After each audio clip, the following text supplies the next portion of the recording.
Welcome to Zen Mind Temple. Tonight, I'm going to share 11 remarkable Zen stories that have helped millions of people finally silence their racing thoughts and drift into the most peaceful sleep of their lives. Each story contains a hidden key that unlocks your mind's natural ability to let go of stress and worry. And here's what makes this different from ordinary sleep meditation. These teachings work even if you've never meditated before. Even if your mind won't stop racing, even if you've tried.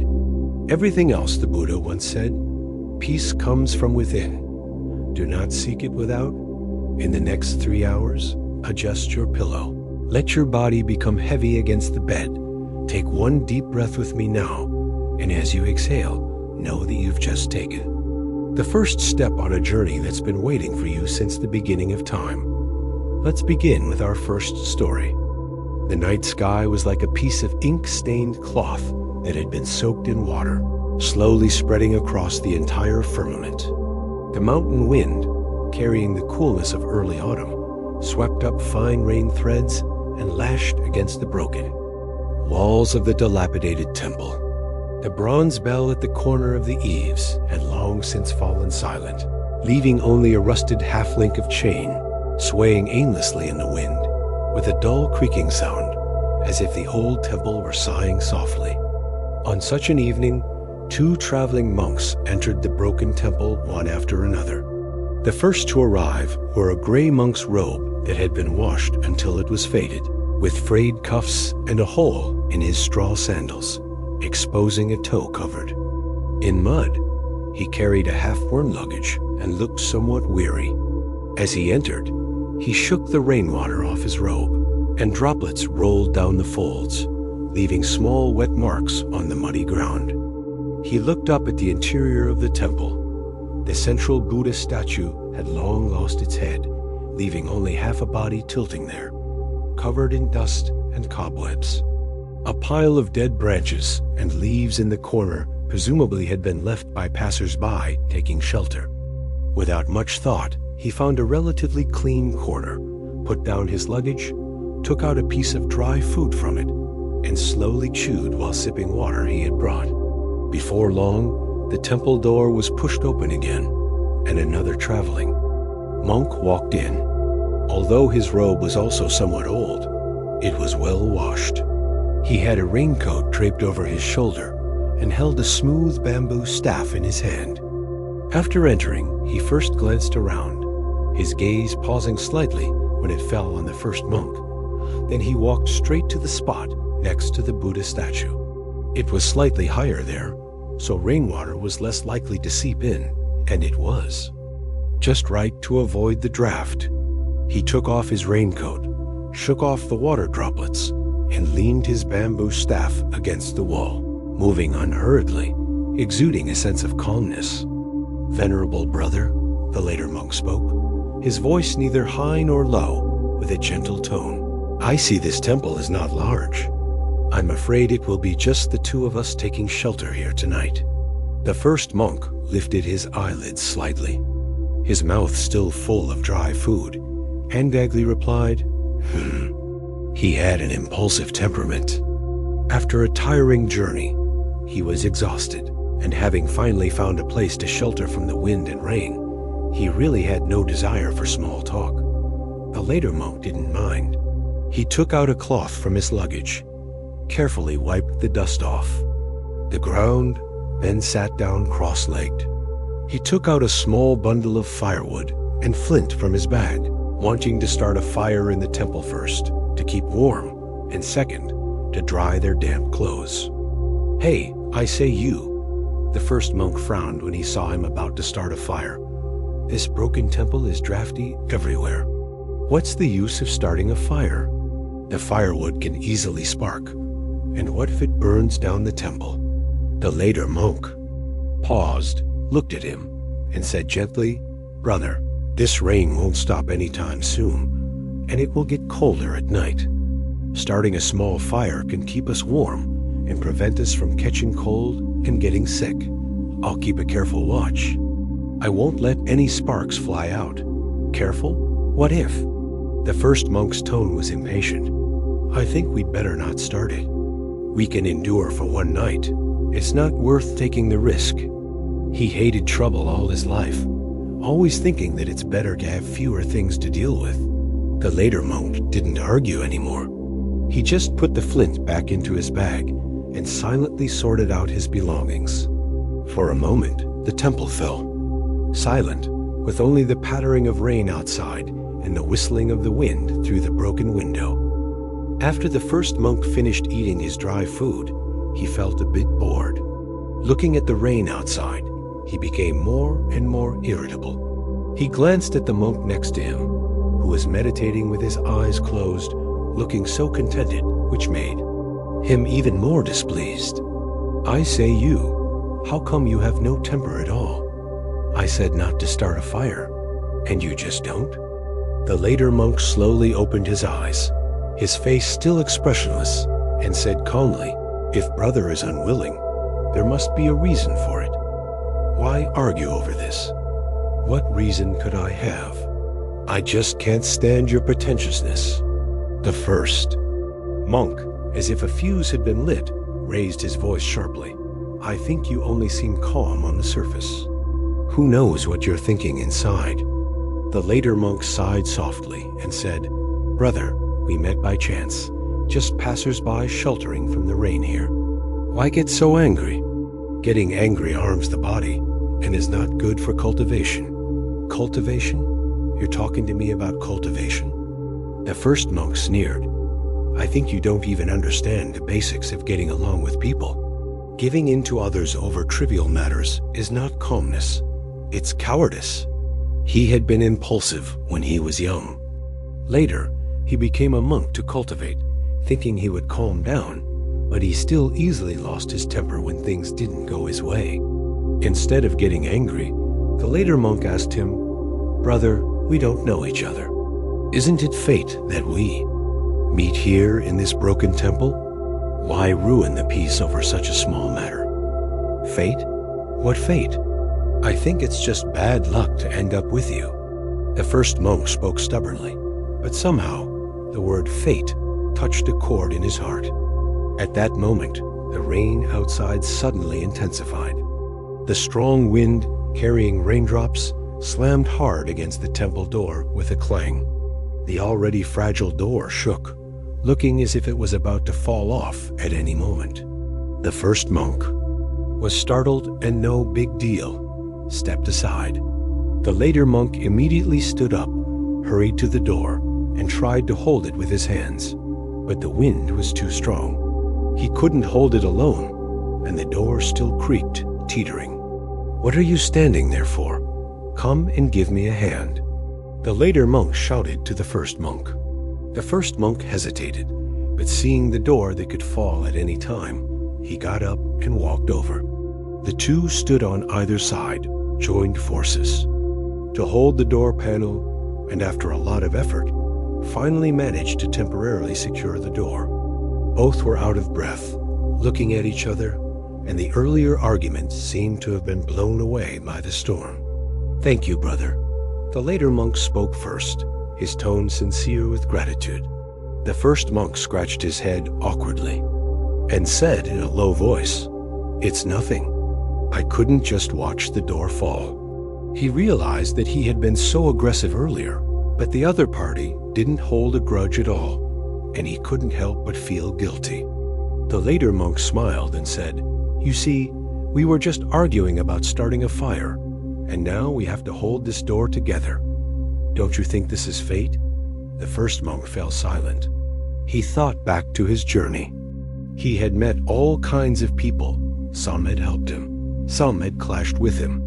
But whether good or bad, these encounters had left marks in his life. Just like today, if it weren't for this rain, he wouldn't have come to this broken temple, nor would he have met the monk in front of him. Perhaps every encounter really has its reason. "You're right, brother." The first monk's tone softened a lot. "I was too impulsive."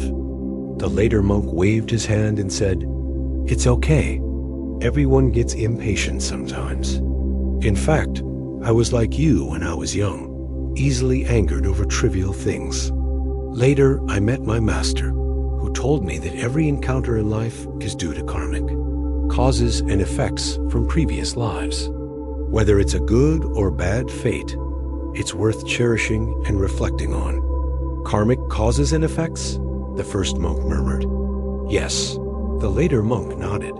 Just like this rain, it doesn't fall out of nowhere. It's when the clouds in the sky accumulate to a certain extent that they turn into rain and fall to the earth. It's the same with people meeting each other. It's all kinds of past karmic connections that bring us together here at this moment. So we should calmly accept every encounter. Even if there's friction at first, maybe in that friction, there's something we need to learn. The first monk sat there, listening quietly, his heart seeming to be filled with something. The sound of rain outside no longer seemed so harsh, and the wind whistling through the broken window also seemed to have softened. He thought of his unreasonable behavior earlier, and then of the other's tolerance and patience, and suddenly understood something. Perhaps the appearance of this monk was to teach him to control his temper, to learn understanding and tolerance. Well, let's start a fire after all. The first monk stood up and said to the later monk, "It will indeed be cold at night." I was too impulsive earlier. A pleased smile appeared on the later monk's face, and he nodded. Okay. The two worked together, gathering dead branches from the corner. The later monk skillfully lit the fire with flint. The flames crackled and danced, their warm light illuminating both their faces and dispelling the chill in the temple. The firelight reflected in their eyes, like two warm stars twinkling. See, isn't it much warmer with the fire going? The later monk said. Yes, the first monk nodded, leaning closer to the fire and stretching out his hands to warm them. Thank you, brother. If it weren't for you, I'm afraid I would have frozen all night and might have been frightened by that door. You're welcome, the later monk said. It's fate that we met here. It's only right to help each other. In fact, life is like this journey we're on. We'll meet all kinds of people. Some will walk with us for a while. Some will just pass by.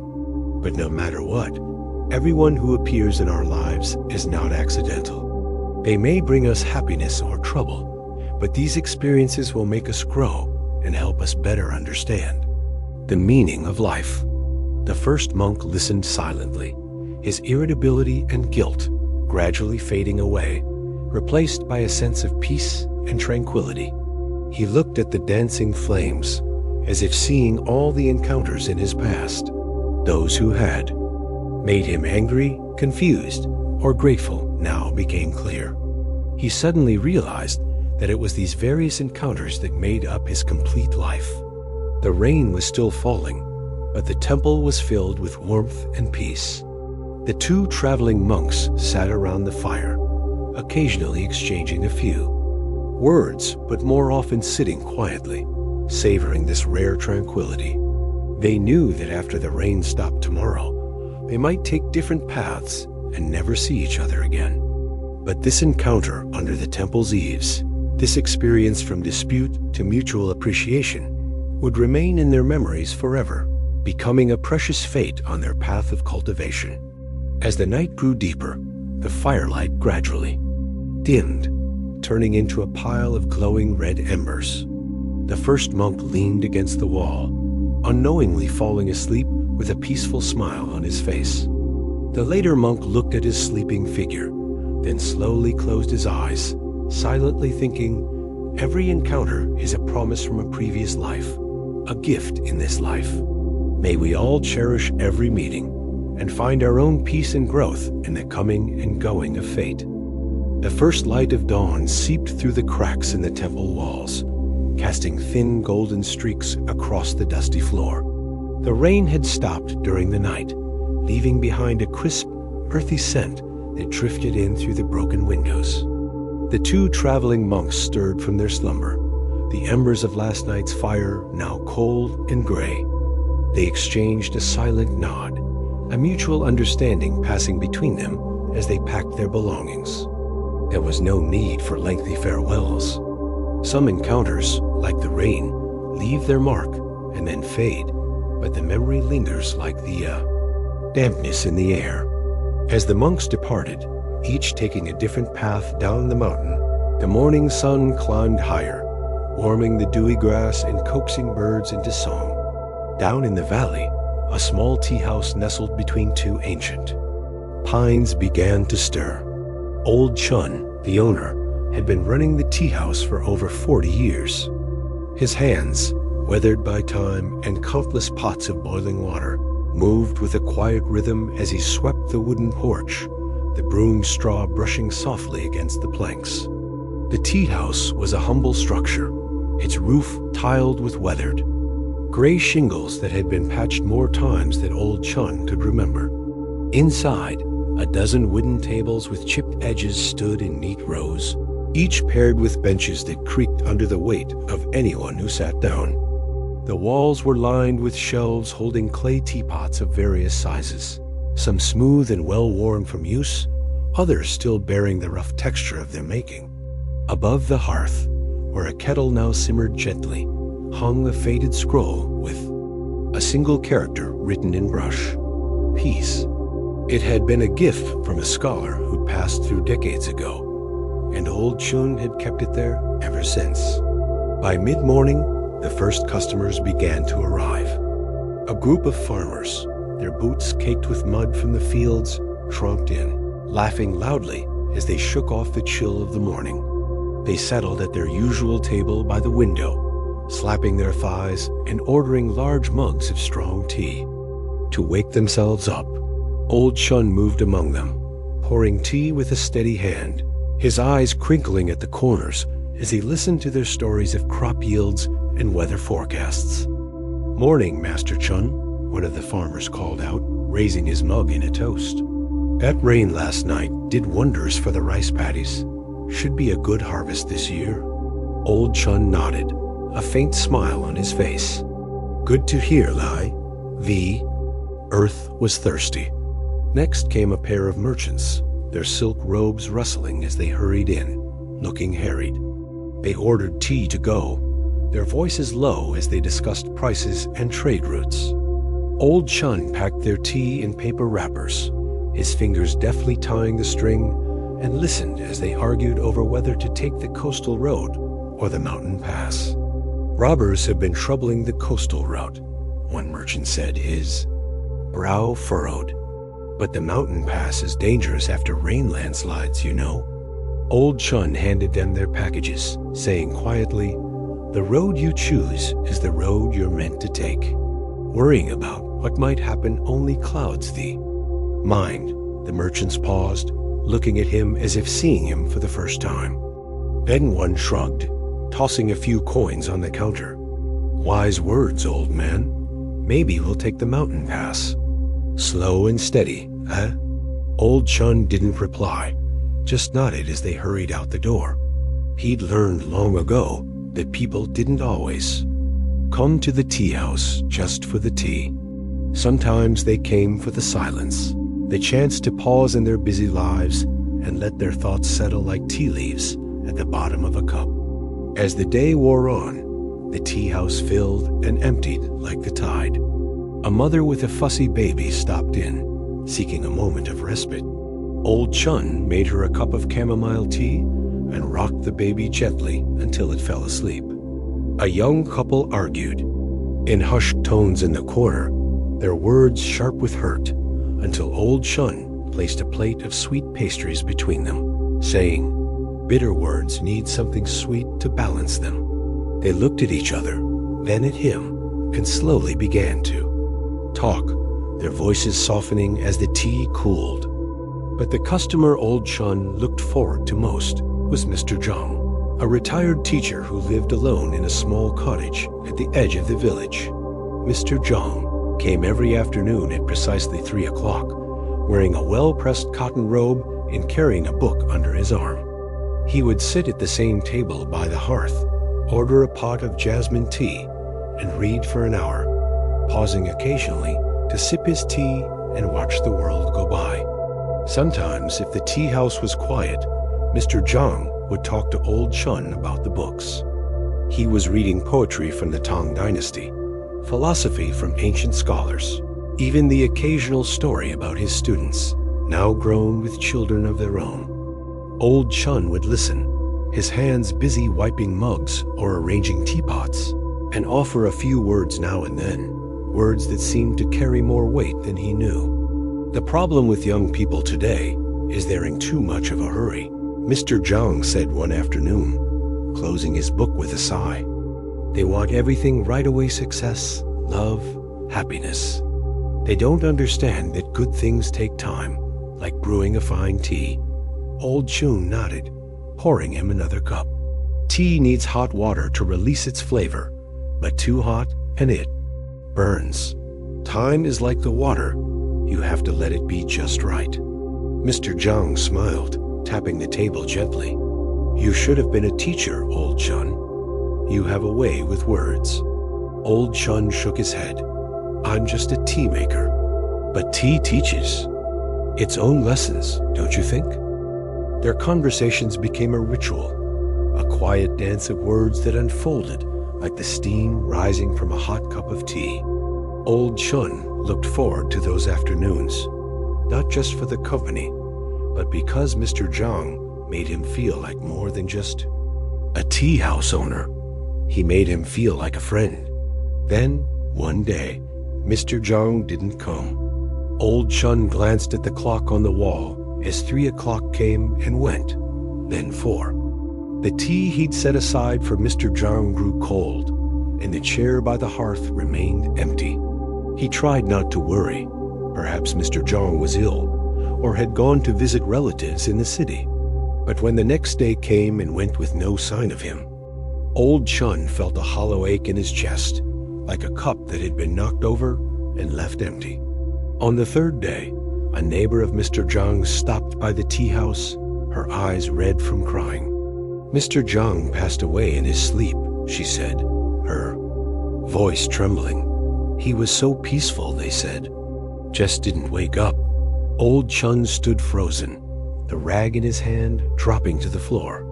He'd known Mr. Zhang for over 10 years, seen him nearly every day, and yet he'd never thought about what life would be like without him. It was as if a part of the tea house itself had vanished, leaving a gaping hole in the familiar rhythm of his days. For weeks after, Old Chun moved through his work like a sleepwalker. He served customers, brewed tea, swept the porch, but his heart wasn't in it. The afternoons felt endless, the empty chair by the hearth a constant reminder of loss.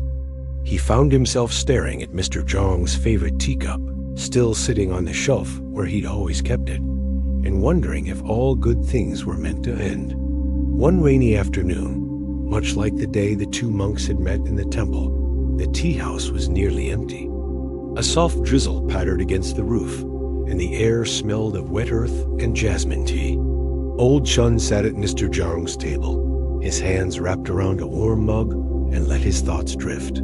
He thought about all the people who had passed through. The tea house over the years, the farmers, the merchants, the mother with the baby, the young couple. He thought about their stories, their joys and sorrows, how they had touched his life in ways both big and small. And he thought about Mr. Zhang, about their conversations, about the way a single person could become such an important part of Varv, a daily routine.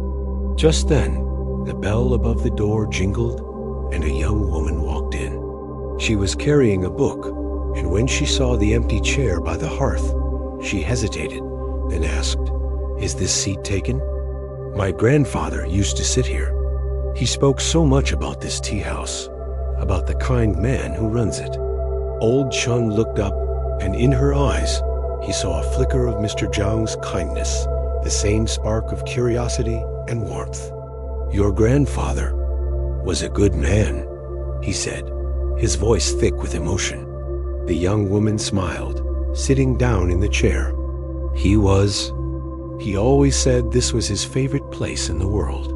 He said the tea here tasted like coming home. Old Chun nodded, standing up to brew a pot of jasmine tea.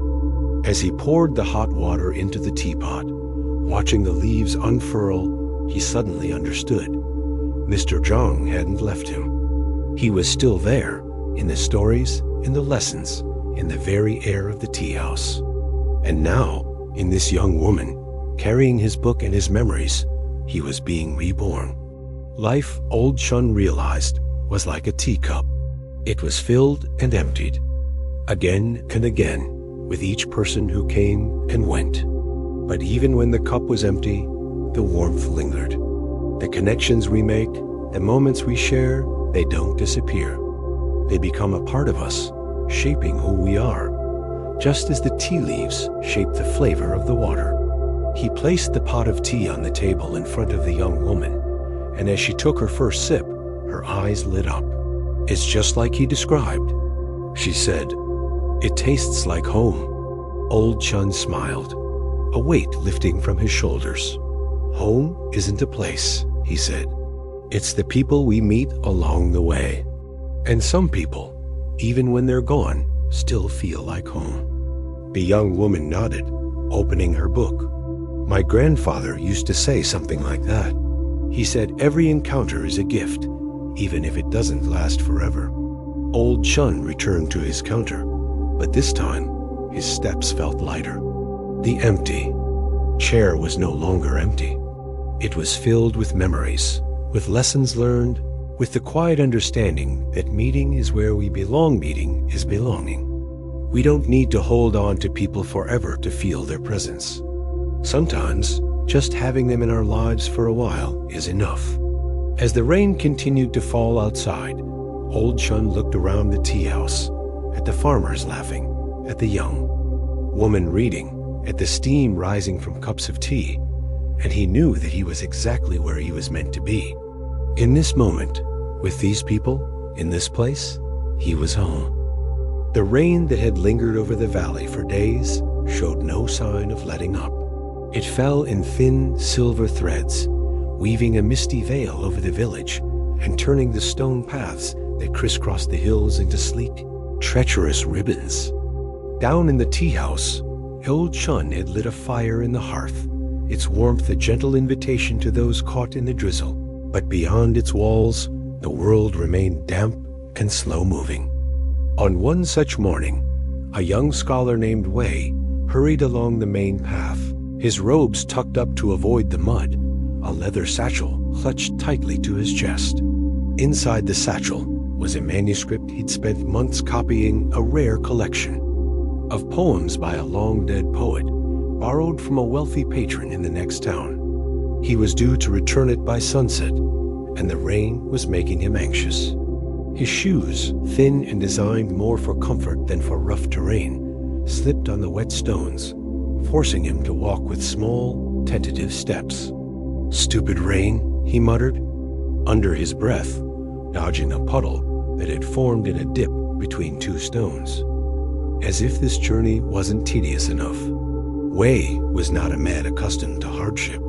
Born to a family of scholars, he'd spent his days in libraries and lecture halls, his hands soft from turning pages rather than toiling in the fields. He looked down on those who worked with their hands, seeing them as coarse and unrefined, their lives lacking the beauty of poetry and philosophy. To him, the world was divided into those who understood art and those who merely existed, and he had no doubt which category he belonged to. Ahead, around a bend in the path, came the sound of heavy footsteps and labored breathing. Wei looked up to see a man approaching, his back bent under the weight of two large baskets suspended from a wooden pole across his shoulders. The man was a porter, his skin dark from years in the sun, his muscles bulging with the effort of carrying his load. His feet were bare, calloused from walking the paths day in and day out, and he moved with a steady, rhythmic gait despite the slippery stones.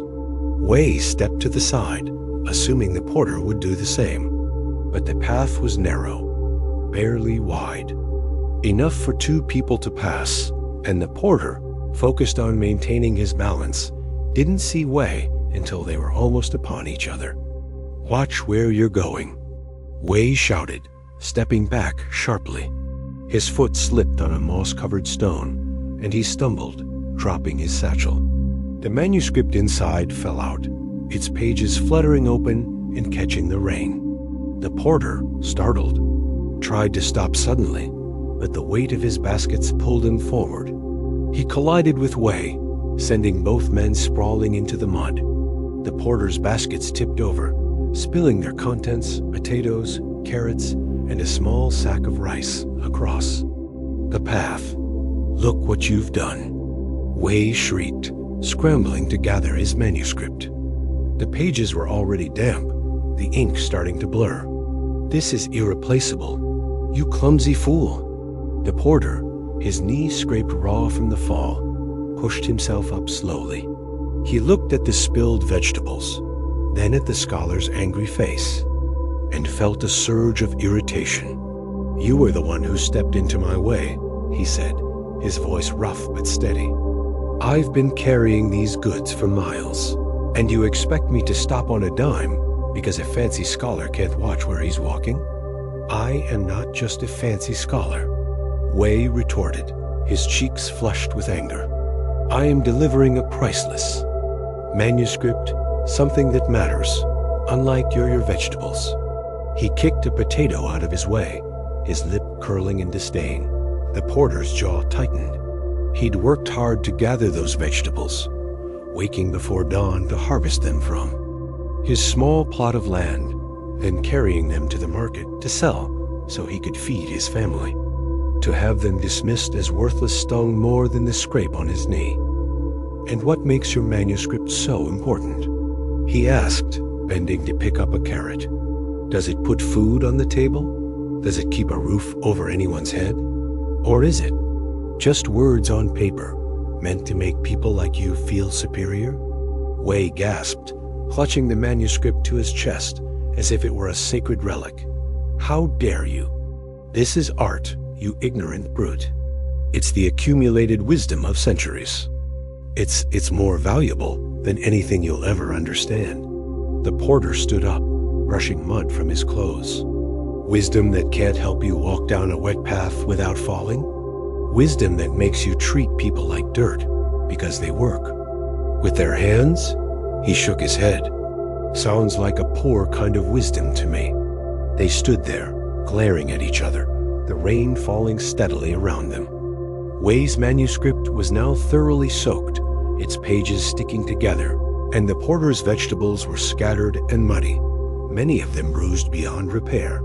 The anger between them hung in the air like a thick fog, making it hard to breathe. Then, as if on cue, a particularly strong gust of wind blew through the trees, sending a shower of raindrops cascading down. Wei shivered, suddenly aware of how cold he was, his wet robes clinging to his skin. The porter, too, felt the chill, his bare feet numb from standing in the mud. For a moment, neither spoke. The only sounds were the rain, the wind rustling the leaves, and the distant call of a bird. Then, slowly, the porter bent down and picked up one of the manuscript's pages, carefully wiping the mud off with his sleeve. "This is still readable," he said, handing it to Wei. "The ink smudged, but you can make out the words." Wei hesitated, then took the page, his fingers brushing against the porter's rough, calloused hand. He looked at the man, really looked at him, and saw not just a laborer, but a person, someone with worries and hopes, someone who worked hard for what he had. "I'm sorry about your vegetables," Wei said, his voice quieter than before. "I shouldn't have kicked them. They're important to you. I can see that." The porter nodded, a faint, almost imperceptible smile tugging at the corner of his mouth. "And I'm sorry about your manuscript. It's clear it means a lot to you." He glanced at the path ahead, which curved upward, becoming steeper and more slippery. "You'll never make it to town in this weather with those shoes. You'll break your neck." Wei looked down at his feet, his shoes now caked with mud and falling apart at the seams. "I don't have a choice," he said, sighing. "I have to return this manuscript today." The porter thought for a moment, then nodded toward the remaining vegetables. "Help me gather these up, and I'll carry your satchel for you. My feet are used to this path. I won't slip." Wei looked surprised, then nodded. Together, they knelt in the mud, the scholar carefully stacking the manuscript pages and tucking them back into his satchel, the porter gathering his vegetables and placing them back in the baskets, even the bruised ones. As they worked, their hands brushed against each other, and the anger that had been between them slowly melted away, like snow in the rain. Once everything was gathered, the porter slung the pole back over his shoulders, adjusting the baskets so they hung evenly. He took Wei's satchel and tied it to one of the baskets, securing it tightly. "Stay close," he said, starting up the path. "Step where I step. The stones are slippery, but there are spots where the moss hasn't grown. Those are safer." Wei followed closely, watching the porter's feet and stepping exactly where he did. It was slow going, but with the porter's guidance, he didn't slip once. As they walked, they talked about the weather, about the village, about their lives.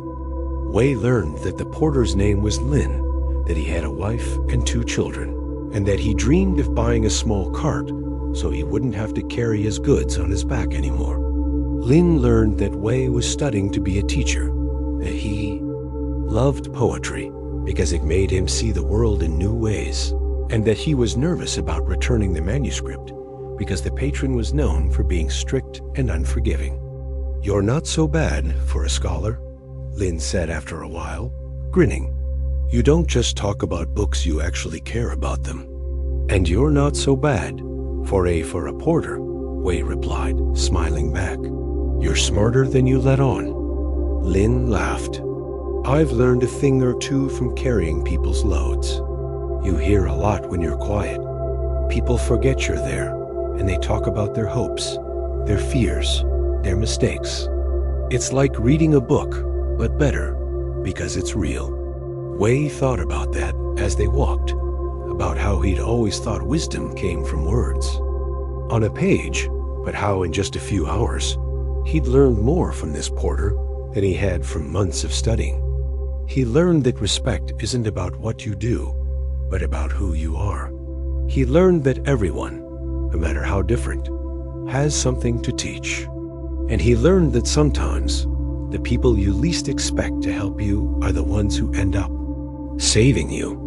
When they finally reached the edge of town, the rain began to lighten, the clouds parting to let through a sliver of sunlight. Lin set down his baskets and untied Wei's satchel, handing it back to him. "Here you go," he said. "You should make it to your patron's house in time."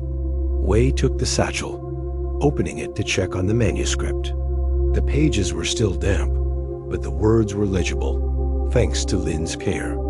"Thank you," he said, meaning it more than he could say. "I don't know how to repay you." Lin waved him off.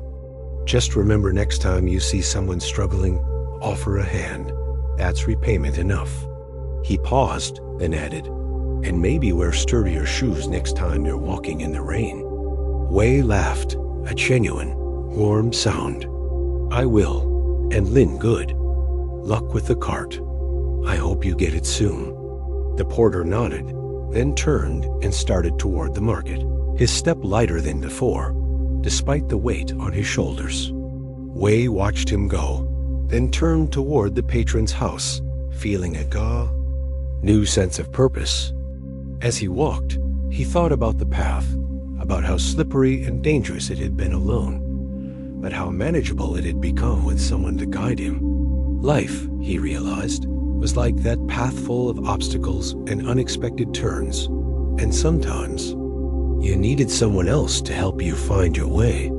The people we meet, even those we initially clash with, are there for a reason.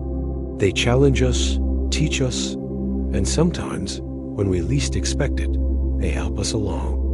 When Wei returned the manuscript, the patron was surprised by its condition. But after hearing Wei's story of the rain and the porter, he smiled and said, "Some things are more important than a perfect manuscript." "It sounds like you learned a Valuable lesson today. Wei nodded, thinking of Lin's rough hands and steady guidance. Yes, he said, I did. That evening, as he walked back through the village, Wei stopped at the market and bought all of Lin's remaining vegetables, even the bruised ones. When he handed the man the coins, Lin looked surprised. You didn't have to do that, he said. I know, Wei replied, but you helped me when I needed it. It's only fair that I help you. Lin smiled, tucking the coins into his pocket. Then we're even. We are, Wei said. But maybe we could meet again? At the tea house? I'd like to hear more about your life, and I could read you some of those poems if you'd like. Lin's eyes lit up. I'd like that. Tomorrow afternoon? Tomorrow afternoon, Wei agreed. As they parted ways, the sun dipped below the horizon, painting the sky in shades of orange and pink. Wei walked back to his inn, feeling lighter than he had in months, his heart full of a newfound sense of connection. He realized that the world wasn't divided into scholars and laborers, into those who understood art and those who didn't. It was divided into people who, when given the chance, were willing to help each other, to learn from each other, to walk the path together. And sometimes that was enough, more than enough. The next afternoon, the tea house was bathed in a soft, golden light as the sun filtered through the leaves of the ancient pines outside. Old Chun was wiping down the tables, his movements slow and deliberate, when the bell above the door jingled. Wei walked in, followed by Lin, who carried a small basket of vegetables ones that hadn't been bruised in their earlier mishap. They chose a table by the window, and Old Chun brought them a pot of jasmine tea, his eyes crinkling with amusement, as he watched the scholar and the porter converse like old friends. As they talked, Wei read Lin some of the poems from the manuscript, explaining the meanings behind the words, while Lin shared stories of the people he'd met on his travels. An old woman who could predict the weather by the way her joints ached. A young boy who'd run away from home to become a monk. A merchant who'd lost everything, but still laughed louder than anyone else. It was a beautiful afternoon, one that neither would soon forget, and as the sun began to set, they promised to meet again, their friendship already taking root like a seed planted in fertile soil. But life, as it often does, had other plans. A few weeks later, Wei received word that his father was ill, and he had to return home immediately to care for him. He left in such a hurry that he didn't have time to say goodbye to Lin, only leaving a note with Old Chun, asking him to pass it along. The note read, I'll be back. Until then, remember the poems. Remember the path. Remember me. Lin kept that note tucked inside his pocket, next to the coins he'd saved for his cart, and every afternoon he would stop by the tea house, hoping to see Wei's familiar face walk through the door. But weeks turned into months, and months turned into years, and Wei never returned. Life went on. Lin bought his cart, his children grew older, and the memory of the scholar with the manuscript faded, like a dream upon waking, though it never quite disappeared. Over a decade later, Lin found himself traveling to a neighboring province to deliver a shipment of silk for a wealthy merchant. The journey was long, and as evening approached, he spotted a small temple nestled in the hills, its roof glinting in the fading light. He decided to stop there for the night, leading his cart into the courtyard and knocking on the heavy wooden door. A young monk answered, his head shaved, his robe simple but clean. May I help you? He asked, his voice polite but curious. I'm a porter, Lin said. I'm traveling with a shipment, and I was wondering if I could stay here for the night. I'll be on my way at first light, the young monk nodded. Of course, the abbot is away, but there's plenty of room. Come in, and I'll show you to the guest quarters. As Lin followed the monk through the courtyard, he noticed how peaceful the temple was. No sounds of shouting or laughter, just the gentle rustle of leaves and the distant chanting of other monks. It was a far cry from the bustling village. He called home, and he felt a sense of calm wash over him, like a cool breeze on a hot day. The guest quarters were simple, a small room with a straw mattress on the floor and a wooden table, but they were clean and dry, and Lin was grateful for the shelter. After unhitching his horse and making sure the silk was secure, he returned to the main hall, where the young monk had told him he could find some food. The main hall was dimly lit by flickering oil lamps, their light casting long dancing shadows on the walls. At the far end, a large Buddhist statue stood, its face serene and compassionate, its eyes seeming to watch over the room. A few monks were sitting on cushions, chanting softly, their voices blending together like a gentle river. Lin found a bowl of rice and a plate of vegetables on a table near the door, and he sat down on a cushion in the corner, eating slowly and savoring the quiet. As he ate, he noticed a man sitting across the hall, his back to him, wearing the robes of a scholar monk. There was something familiar about the way he held himself, something in the curve of his shoulders that made Lin's heart skip a beat. He watched the man for a few moments, trying to place him, and then the man turned slightly, and Lin saw his face. It was older, with lines around the eyes and a few strands of gray in his hair, but there was no mistaking him. It was Wei, Lin's. Hands trembled, and he nearly dropped his bowl. He hadn't thought about Wei in years, but in that moment, it was as if no time had passed at all. He stood up, his legs feeling unsteady, and walked across the hall, his heart pounding in his chest. "Wei?" he said, his voice barely above a whisper. The man looked up, his eyes widening in surprise. For a moment, he didn't recognize Lin, but then a look of recognition dawned on his face, and he stood up, his mouth opening and closing as he tried to find the words. "Lin?" he said. "Is it really you?" "It's me," Lin said, a smile spreading across his face.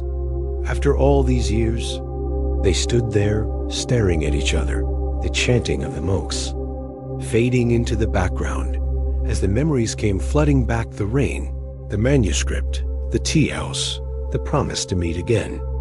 It was a moment neither had ever expected, a moment that felt like a gift from the universe. "I can't believe it," Wei said, shaking his head. "What are you doing here?" "I'm delivering silk to a merchant in the next province," Lin explained. "I stopped here for the night." "And you? What are you doing in a temple?" Wei smiled, a sad but peaceful smile. "After my father died, I realized that I didn't want to be a teacher anymore. I wanted something more, something deeper. So I came here to this temple and became a monk. It's been 10 years now." Lin nodded, looking around at the temple, at the monks, at Wei in his simple robes. It suited him, he thought. There was a calmness about him, a sense of peace that hadn't been there before. "I kept your note," Lin said, reaching into his pocket and pulling out the folded piece of paper, which had become worn and brittle over the years. "I carried it with me everywhere." Wei took the note, his fingers brushing against it gently, as if it were a precious artifact. "I'm sorry I never came back," he said. "My father's illness was worse than I thought, and by the time he died, I'd lost my way. I didn't know how to return to the life I'd left behind." "You don't have to apologize," Lin said. "Life takes us where we need to go, even if it's not where we planned." They sat down together on the cushions, and Wei poured Lin a cup of tea from a small pot beside him. The tea was bitter, but in a good way, like the taste of memory. "Tell me about your life," Wei said. "You have a cart now, I hope." Lin laughed. "I do, and 2 more children, a boy and a girl. My oldest is married, and I'm a grandfather. Can you believe that?" Wei smiled. "I can. Time moves quickly, but it's good to know that some things change for the better. They talked late into the night, long after the other monks had gone to bed. They talked about the years they'd spent apart, about the joys and sorrows, the triumphs and regrets. Lin told Wei about the day he'd bought his cart, how it had felt to stand beside it, knowing that he'd achieved something he'd worked so hard for. Wei told Lin about the day he'd taken his vows, how it had felt to let go of his old life and embrace a new one, how the quiet of the temple had healed a part of him that had been broken for a long time. As the night wore on, the oil lamps burned, lower, their light growing softer, casting a warm glow over the hall. The Buddha statue seemed to smile down at them, as if approving of their reunion. "Do you remember the day we met?" Wei asked, his voice quiet. "I was so angry, so full of myself. I thought I knew everything, but I knew nothing." "I remember," Lin said. "But you changed, you learned. That's what matters." "I learned from you," Wei said. "You taught me that wisdom isn't in books, but in people. That kindness is more important than knowledge. That sometimes the best thing you can do is help someone else carry their burden." Lin shook his head. "We taught each other. You taught me that there's beauty in words, in the way they can make you see the world differently. That it's okay to dream, even if you're just a porter with a cart." They sat in silence for a while, sipping their tea, listening to the soft sounds of the night, the hoot of an owl, the rustle of a breeze through the trees, the distant drip of water from a fountain. It was a comfortable silence, the kind that comes only with old friends, the kind that says more than words ever could. "I'm sorry we lost touch," Wei said finally, his voice thick with emotion. "I thought about you often, about the tea house, about the poems I never got to read you." "I thought about you too," Lin said. "I kept hoping you'd come back." "I did come back eventually," Wei said. "A few years ago. I went to the tea house, but old Sean said you'd moved to a bigger town, that you had a cart now. I tried to find you, but I never could. I'm glad fate brought us here then," Lin said. "To this temple. It feels like a sign." "It is a sign," Wei agreed. "A sign that some connections are too strong to be broken by time or distance. That the people we meet, the ones who touch our lives in ways we never expected, are never really gone. They're with us, in our memories, in the lessons they taught us, in the way they changed us." As the first light of dawn began to seep through the windows, Lin stood up, knowing he had to continue his journey. "I have to go," he said, sadness in his voice. "The merchant is expecting the silk by tomorrow." Wei stood up too, and they embraced. A long, heartfelt hug that felt like a homecoming. "I'll visit you," Wei said, "when I can get away from the temple. I'll find your cart, your family. I'll read you those poems finally." "I'll be waiting," Lin said, his eyes shining with tears.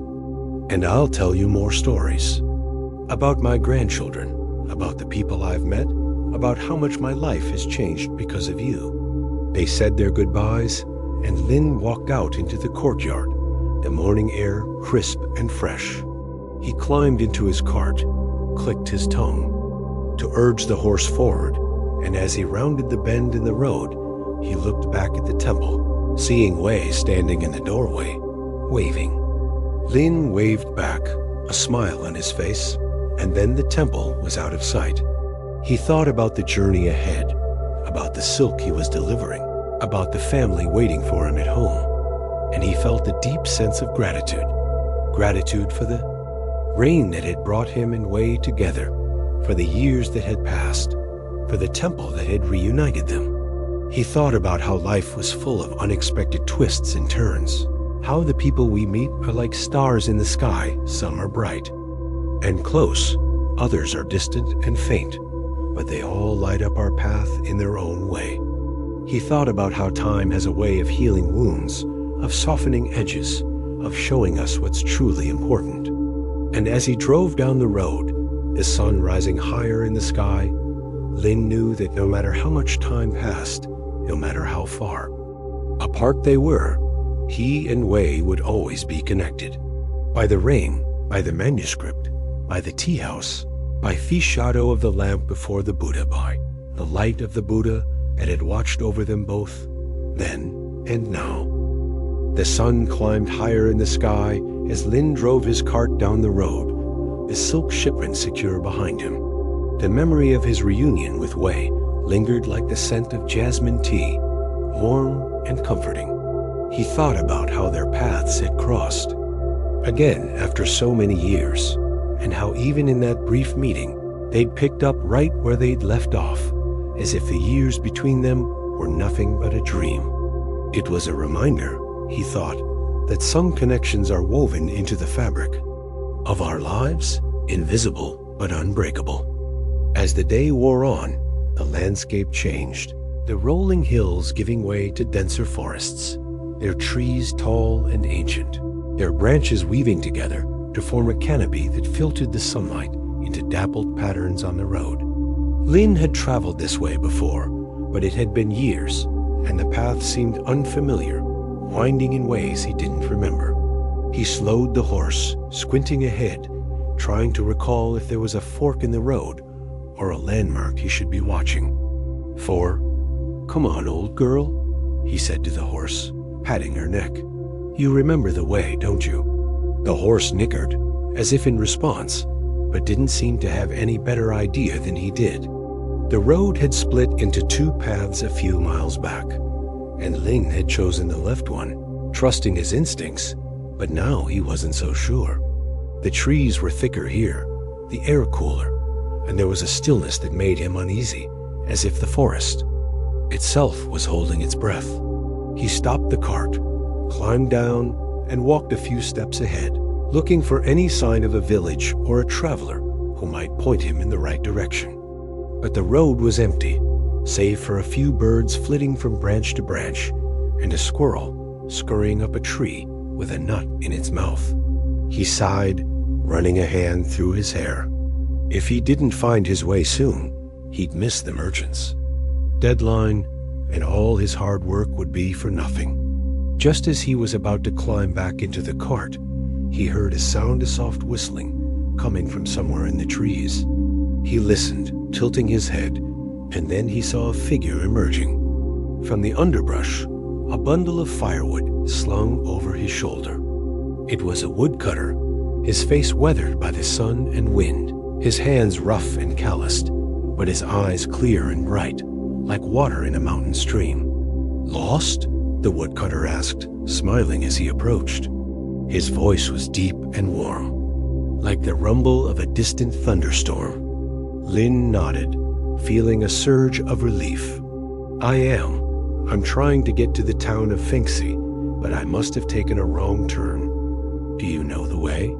The woodcutter set down his bundle of firewood, wiping his brow with the back of his hand. "Fengxi? You're a long way from there. This path leads to the old mine, not the town. You should have taken the right fork back there, by the oak tree with the broken branch." Lin groaned. "I thought that oak tree looked familiar. I should have paid more attention." The woodcutter laughed.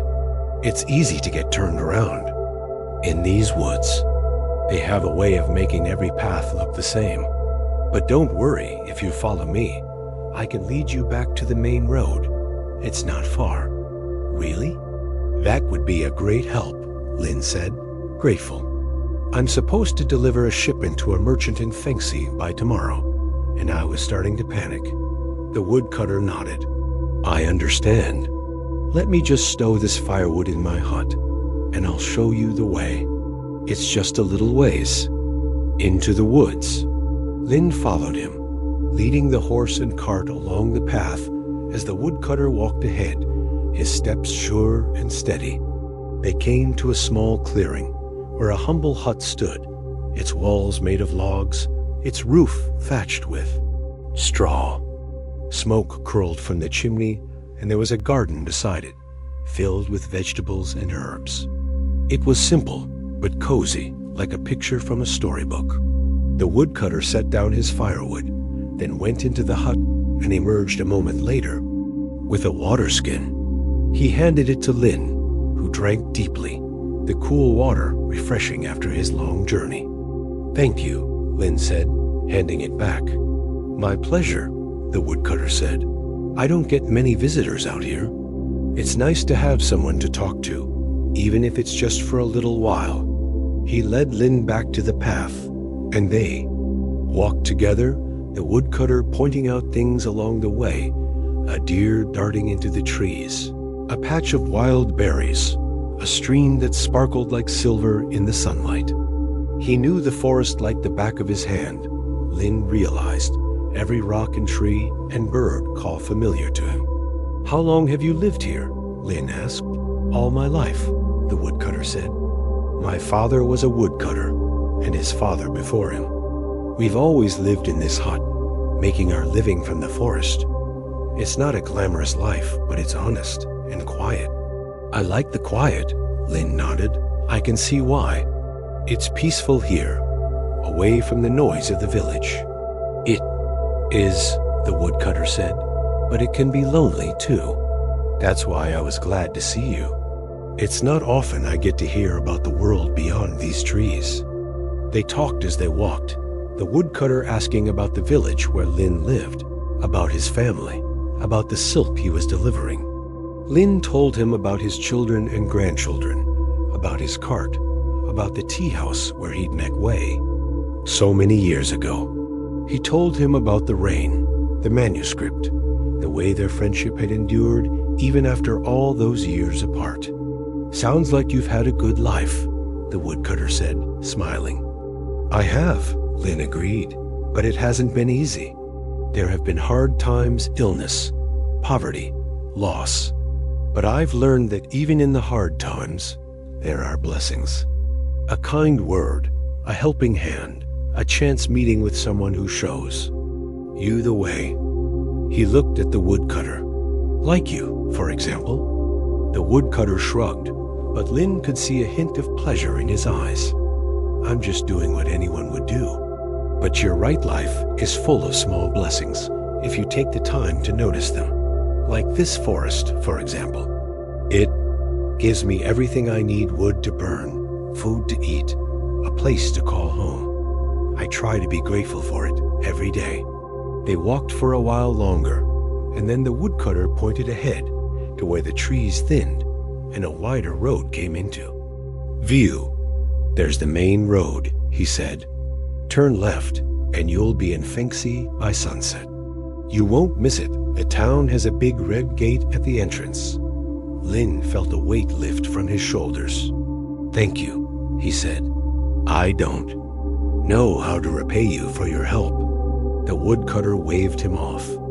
"No need to repay me. Just pass it on. When you see someone lost or in need, stop and help them. That's how these things work. We take care of each other, even if we're strangers." Lin nodded. "I will. I promise." He climbed into the cart, and the woodcutter helped him adjust the reins. "Safe journey," he said. "You too," Lin replied. "And thank you for more than just directions." The woodcutter smiled, then turned and headed back into the forest, his steps light, as if the ground itself was guiding him. Lin watched him go, and clicked his tongue, urging the horse forward. As he drove down the main road, he thought about the woodcutter, about his quiet wisdom, about how a chance meeting with a stranger had not only shown him the way to Fengxi, but had also given him something more, a reminder to slow down, to notice the small blessings in life, to be grateful for what he had. He thought about how lost he'd been, not just in the forest, but in his worries about the deadline, about the merchant, about all the things that seemed so important in the moment. But the woodcutter had helped him see that those things weren't really what mattered. What mattered was the journey itself, the people he met, the lessons he learned, the way the light filtered through the trees and made the world seem new again. As the sun began to set, painting the sky in shades of pink and orange, Lin caught sight of the red gate that marked the entrance to Fengxi. He smiled, feeling a sense of accomplishment, but also a sense of peace. He knew he'd make the deadline, but more importantly, he knew he'd gained something far more valuable than a successful delivery. He'd gained a new perspective, a new appreciation for the unexpected moments in life, for the strangers who become guides, for the way a simple act of kindness can change a day or even a life. He entered the town, and after delivering the silk to the merchant, who was pleased with its condition and on time, he found an inn and settled in for the night. As he lay in bed, listening to the sounds of the town, the laughter of people in the street, the clatter of dishes in a nearby restaurant, the soft strum of a lute, he thought about the woodcutter and about Wei and about all the people who had crossed his path over the years. He thought about how each one had left a mark, how each one had taught him something, how each one had been a gift, even if he hadn't realized it at the time. And as he drifted off to sleep, he whispered a silent thank you to the woodcutter, to the forest, to the road that had led him astray and then back again. For in that moment, he understood that being lost isn't always a bad thing. Sometimes it's the only way to find what you're really looking for. The first light of dawn seeped through the window of Lin's inn room, casting a soft glow on the wooden floor. He stirred slowly, the memories of the previous day's journey still fresh in his mind. The forest, the woodcutter, the sense of peace that had settled over him like a blanket. He stretched, feeling the stiffness in his muscles from sitting in the cart for so long, then climbed out of bed, eager to start the day. After breakfast, he decided to explore Fengxi before heading home. The town was bustling with activity.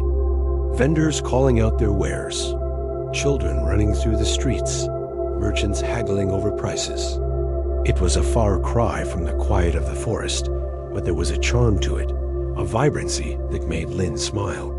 He wandered through the market, stopping to look at pottery and silk, to smell the spices and fresh bread, to listen to the music of a street performer playing a flute. As he walked, he passed a small clinic, its sign hanging above the door, Dr. Zhang's Healing Hall. Something about it drew him in, and he found himself stepping through the door, the sound of a mortar and pestle grinding herbs greeting him as he entered. The clinic was small but clean, with shelves lined with jars of herbs and bottles of ointments. A man in his 60s, with a long white beard and kind eyes, was standing behind a counter, crushing herbs with a pestle. He looked up as Lin entered, smiling warmly. "Good morning," he said. "Can I help you with anything?" "I'm just passing through," Lin said. "I was curious about your clinic. It's a nice place." The man nodded. "Thank you. I've been here for over 30 years. My name is Zhang, Dr. Zhang." Lin replied, shaking his hand. "I'm a porter from the next province." "Porter, eh?" Dr. Zhang said. "You must have seen a lot of the world." "More than most," Lin said. "But I've never seen a clinic quite like this. It feels peaceful." Dr. Zhang laughed. "Well, healing should be peaceful, don't you think? Illness is stressful enough without adding more chaos." He gestured to a chair.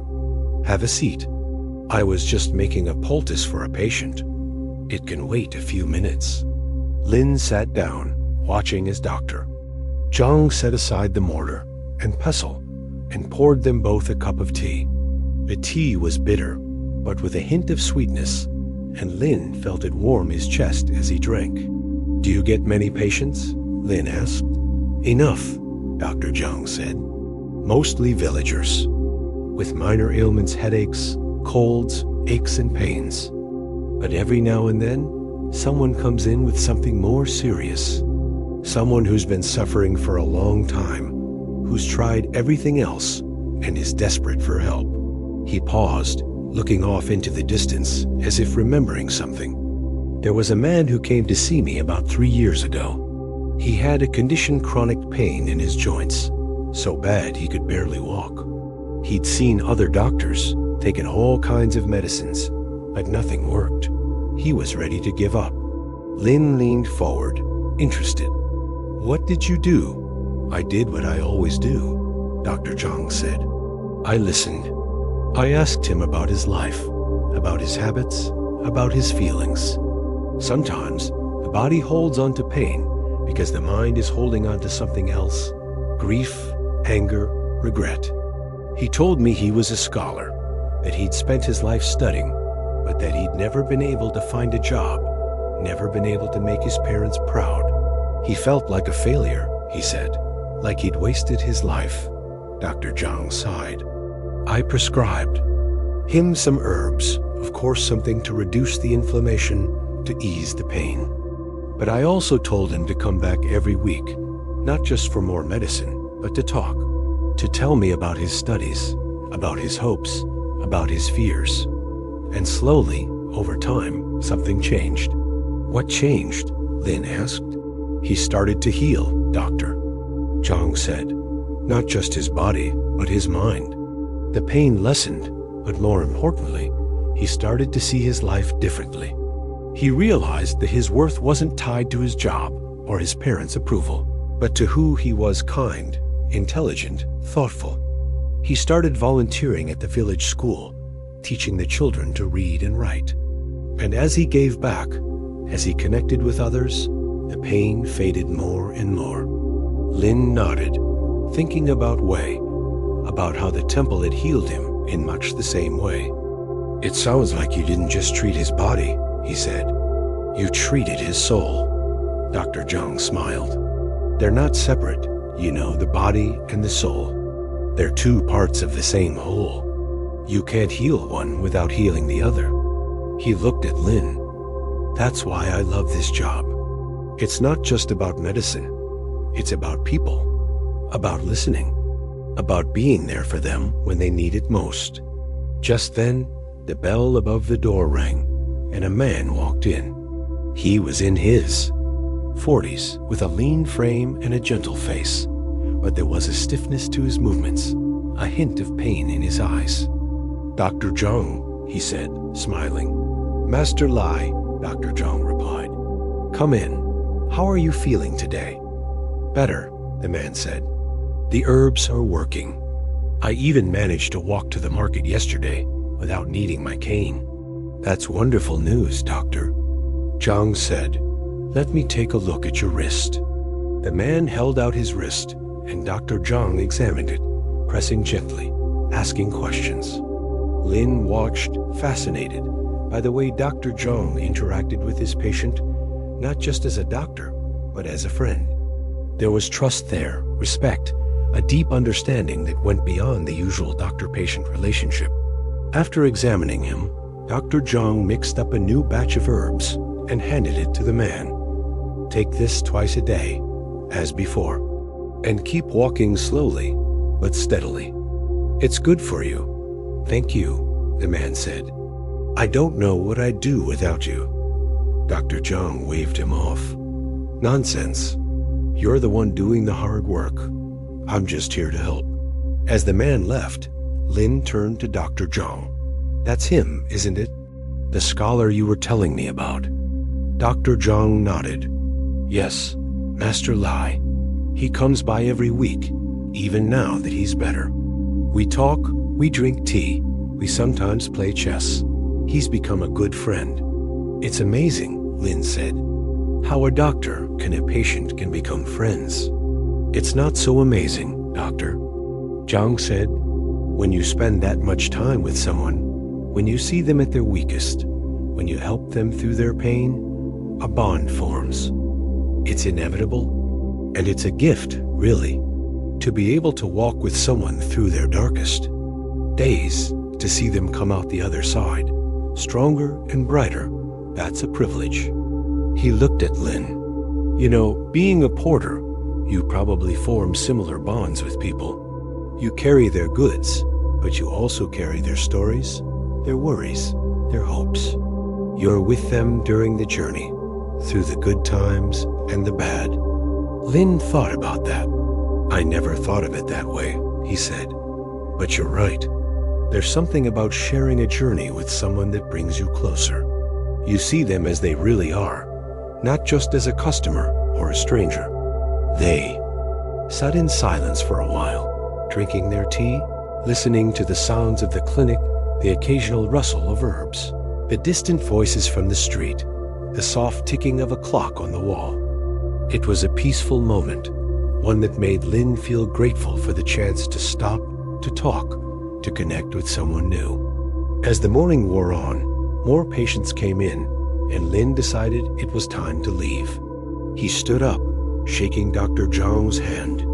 "Thank you for talking to me," he said. "It was enlightening." "Thank you for listening," Dr. Zhang said. "It's not often I get to talk about my work with someone who understands." He paused, then added, "If you're ever in Fengxi again, stop by. I'd like to hear more about your travels." "I will," Lin said. "And I'll tell Master Li you said hello." Dr. Zhang smiled. He'd like that. As Lin walked out of the clinic, he felt a sense of warmth, a sense of connection. He thought about Dr. Zhang and Master Lei, about how their relationship had started with illness and pain, but had grown into something beautiful, a friendship built on trust, understanding, and mutual respect. It was a reminder that even in the hardest times, there is beauty, there is hope, there is the possibility of connection.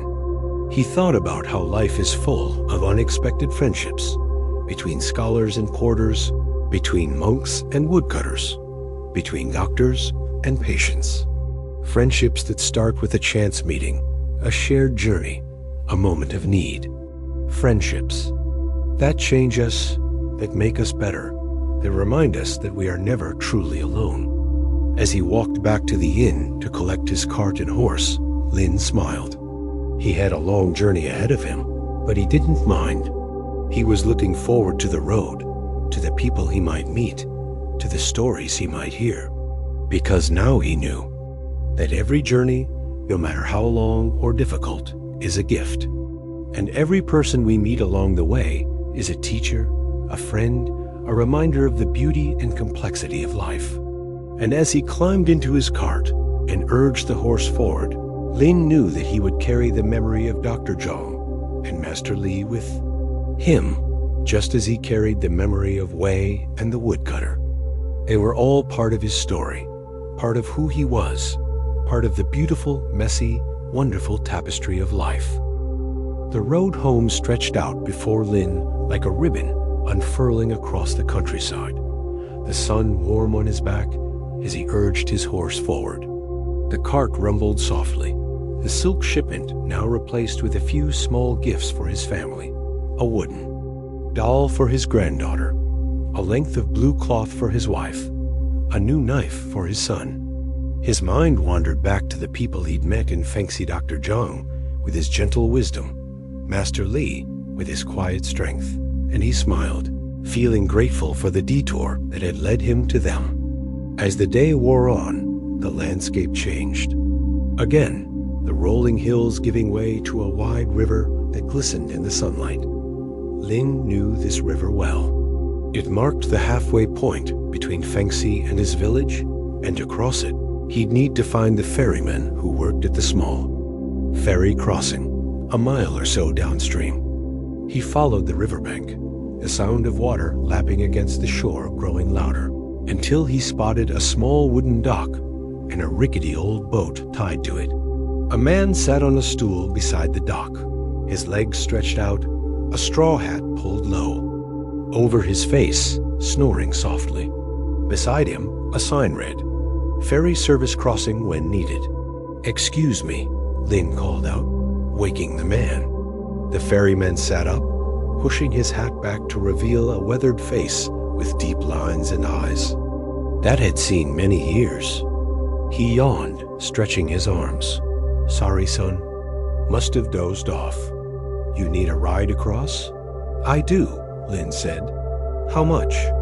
"2 coins, the ferryman said, standing up and stretching.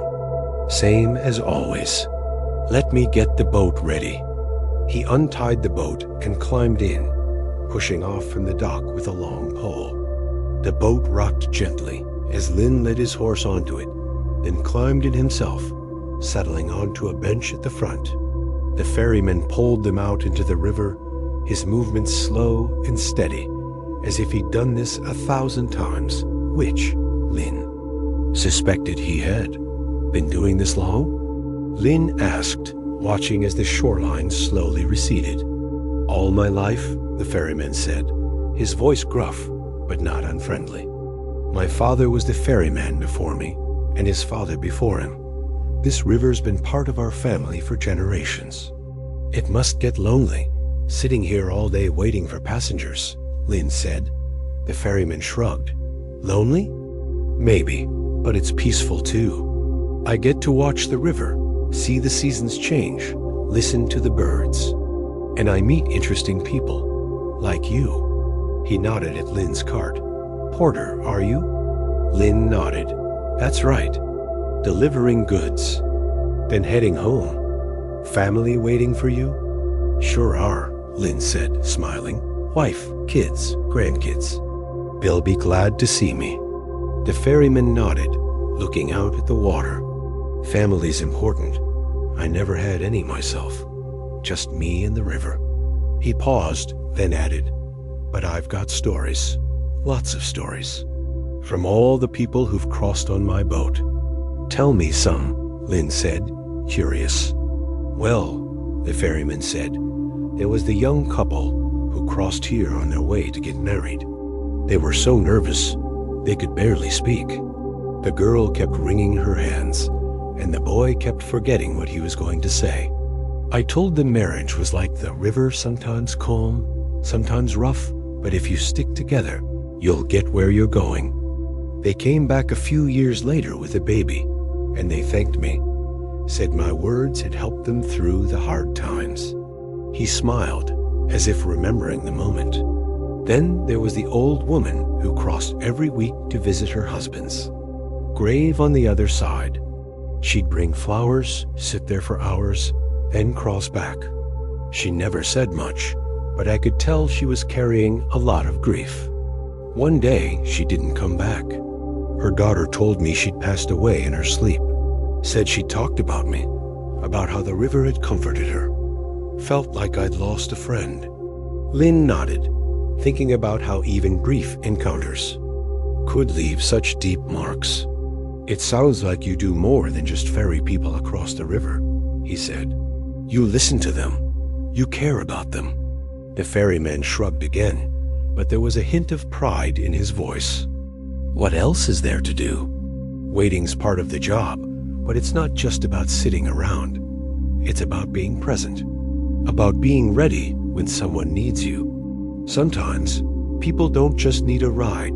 They need someone to talk to, someone to remind them that they're not alone. They fell silent for a while.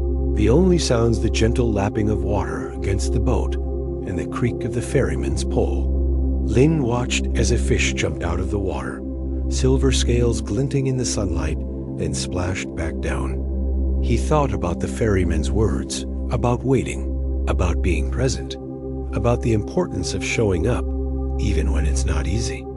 You ever get tired of it? Lin asked. Waiting, I mean. Wondering if anyone's going to come. The ferryman laughed. Tired? Sure, but that's part of it. Waiting teaches you patience. It teaches you that things happen in their own time, not yours. And besides, he said, nodding at the other shore, which was now visible in the distance, you never know who's going to show up. A traveler with a story, a mother with a baby, an old man with a secret. Every person who crosses this river is a gift, even if they don't know it. They remind you that life is full of surprises. As they neared the other shore, Lin saw a young woman standing on the dock, looking out at them, a basket in her hands. When they pulled up, she smiled. Thank goodness you're here, she said. I've been waiting for over an hour. My mother's ill, and I need to get to the village to fetch the doctor. I'm sorry, miss, the ferryman said, helping her onto the boat. Must have missed you when I crossed earlier. It's all right, she said, climbing in and settling onto the bench beside Lin. I'm just glad you're here now. The ferryman pulled them back across the river, And as they went, the young woman, whose name was May, told them about her mother, a kind woman who'd raised her alone after her father had died.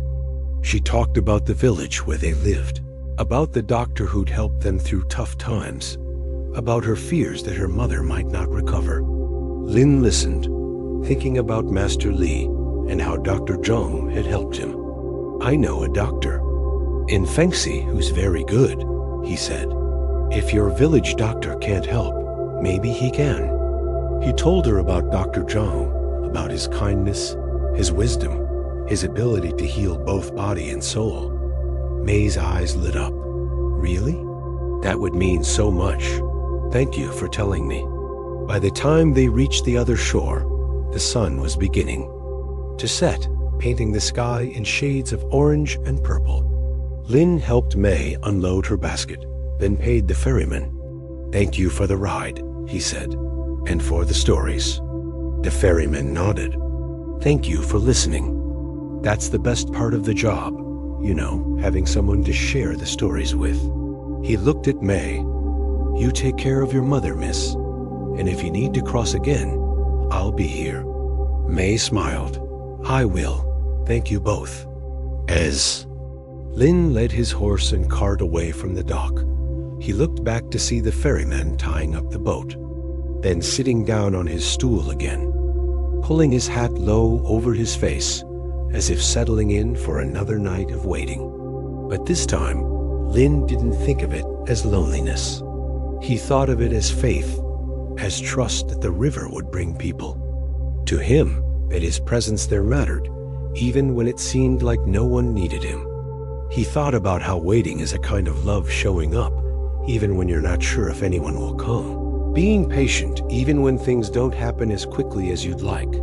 He thought about the ferryman's stories, about the young couple and the old woman, about May and her mother, and he realized that every person who'd crossed that river had left a piece of themselves with the ferryman, just as he'd left a piece of himself with them. It was a reminder that we're all connected in ways we can't always see. That the time we spend waiting, the moments we share with strangers, the small acts of kindness we offer, they all matter.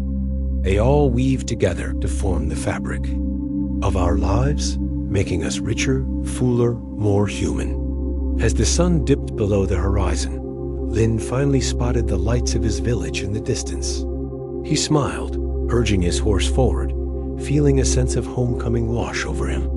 He knew that when he walked through his door, his family would be there, waiting for him, and that was the best gift of all. But he also knew that he'd carry the ferryman and his river with him, a reminder that even in the waiting, there is meaning, and that every person we meet, even for a moment, is a part of our journey. The lights of Lin's village grew brighter as he neared home, the familiar scent of cooking fires and jasmine filling the air. His horse nickered, as if sensing the end of the journey, and quickened her pace, the cart bumping gently over the dirt road. When he rounded the final bend, he saw his wife standing in the doorway of their small cottage, her face lighting up as she spotted him. "Lin," she called out, hurrying toward him. "You're home." He climbed down from the cart, wrapping her in a hug, the weariness of the journey melting away in her embrace. "I'm home," he said, kissing her forehead. "Did you worry?" "Of course I worried," she said, pulling back to look at him. "But I knew you'd come back. You always do." Their children and grandchildren soon surrounded him, chattering excitedly, asking about his journey, reaching for the gifts he'd brought. Lin laughed, handing out the wooden doll, the blue cloth, the new knife, feeling his heart swell with love. This was home. He thought this chaos, this warmth, this sense of belonging. Over the next few days, Lin settled back into the rhythm of village life, helping his son with the cart, playing with his grandchildren, sitting with his wife in the evening as they watched the sun set. But his mind kept returning to the people he'd met on his journey: the woodcutter, Dr. Zhang, Master Li, the ferryman, and the lessons they taught him. He found himself looking at the world differently, noticing the small moments, the connections, the beauty in the ordinary. One afternoon, as he sat in the village square, watching the children play, he noticed an old man sitting under a large oak tree, a chessboard set up on a stone table in front of him. The man was alone, his fingers drumming gently on the table. As he stared at the board, as if deep in thought, Lin had always been curious about chess, but had never learned to play, and something about the man's focus drew him in. He walked over, hesitating for a moment before speaking. "Mind if I watch?" he asked. The old man looked up, his eyes crinkling with a smile. "Not at all. Pull up a stool. It's more interesting with company." Lin sat down, studying the chessboard. The pieces were carved from wood, worn smooth by years of use, and arranged in a complex pattern that he couldn't begin to understand. "You're very good, I imagine," he said. The old man chuckled. "Good enough to lose gracefully. That's the best you can hope for in chess and in life." He moved a pawn forward, his fingers steady. "I'm Mr. Chun, by the way. I've lived in this village all my life, but I don't think we've met." Lin said, shaking his hand. "I've been a porter for most of my life, traveling back and forth. I know most people here, but I don't think I've seen you before." "I keep to myself mostly," Mr. Chun said. "Spend my days here, playing chess with anyone who's willing. Not many are these days. Young people are too busy with their work, their families, their worries." He nodded at the board. "Chess requires patience, you see, and time. Two things people seem to have less of these days." Lin nodded, thinking about the ferryman and his lessons on waiting. "I've been learning about patience lately," he said. "It's a valuable skill." "It's more than a skill," Mr. Chun said. "It's a way of being. In chess, you can't rush. You have to think ahead, anticipate your opponent's moves, be willing to sacrifice a piece if it leads to a better position. Life's the same, isn't it? You can't control everything, but you can control how you respond." Just then, a young man about 18 years old walked by, his shoulders squared, a determined look on his face. When he saw the chessboard, he paused, then walked over. "Mr. Chun," he said, "still playing? Mind if I challenge you?" The old man smiled. "I was hoping you'd stop by, Xiao Wu. I've been practicing." Xiao Wu pulled up a stool, sitting across from Mr. Chun, his hands already hovering over the pieces. "You'll need more than practice to beat me," he said, grinning. "I've been studying new strategies." "I'm sure you have," Mr. Chun said, gesturing for him to make the first move. "Let's see what you've got." Lin watched as they began to play, the game unfolding like a silent conversation. Xiao Wu was aggressive, moving quickly, taking risks, his pieces advancing across the board with purpose. Mr. Chun was slower, more deliberate, his moves calculated, as if he could see several steps ahead. It was fascinating. Lin thought the way they mirrored each other, the way each move was a response to the other, the way tension built and ebbed with each turn. "You're too cautious," Xiao Wu said after a particularly slow move by Mr. Chun. "You need to take more risks." "Risk without strategy is just foolishness," Mr. Chun replied, moving a bishop. "It's not about how many pieces you take, it's about how you position them." Xiao Wu scoffed, but Lin could see him thinking, his brow furrowed as he considered. His next move, "You always say that?" he said. "But I've beaten you 3 times in a row. And each time you got lucky," Mr. Chun said, not looking up from the board. "Lucky isn't skill, and luck runs out." Xiao Wu made a move, capturing one of Mr. Chun's pawns. "We'll see about that." As the game continued, Lin found himself becoming more and more invested, leaning forward in his seat, holding his breath as each move was made. He didn't understand all the rules, but he could sense the ebb and flow of the game, the shifting. Power, the moments of triumph and defeat. It was like watching a dance. He thought, two people moving in harmony, each responding to the other's steps. About an hour later, the game reached a critical point. Jiu Hu had several pieces positioned to attack, but Mr. Chun had a hidden defense, a single rook waiting to strike if Xiao Wu made the wrong move. Xiao Wu hesitated, his hand hovering over his queen, his eyes darting across the board. "Come on," he muttered to himself. What would he do? Mr. Chun said nothing, just sat there, his expression calm, as if he already knew the outcome. Finally, Xiao Wu moved his queen, attacking Mr. Chun's king. Mr. Chun smiled, moving his rook into position, capturing the queen. Zhu Wu stared at the board, his mouth dropping open. "No," he said. "I didn't see that." "I know," Mr. Chun said.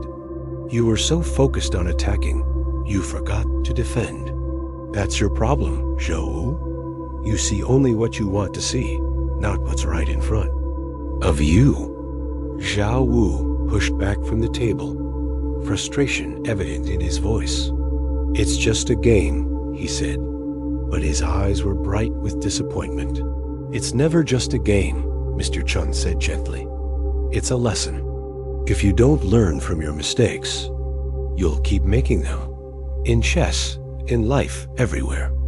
Zhao Wu said nothing, just stared at the board for a moment before standing up.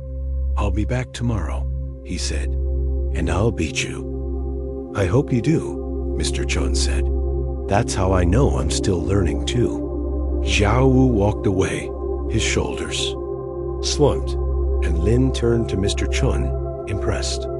"You're very patient with him," he said. "He reminds me of myself at that age," Mr. Chun said, resetting the board. "Impulsive, eager to win, afraid of losing, but he's smart. He'll learn, as long as he keeps coming back." "He seems to look up to you," Lin said.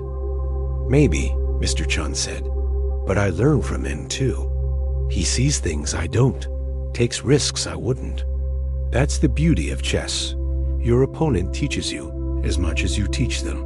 They show you your weaknesses, your blind spots, your assumptions. If you're willing to listen, that is." Lin thought about that as Mr. Chun reset the pieces. "So the best opponent is also the best teacher?" he asked. "Absolutely," Mr. Chun said. "Think about it. If you always play against someone worse than you never improve. You get complacent, lazy.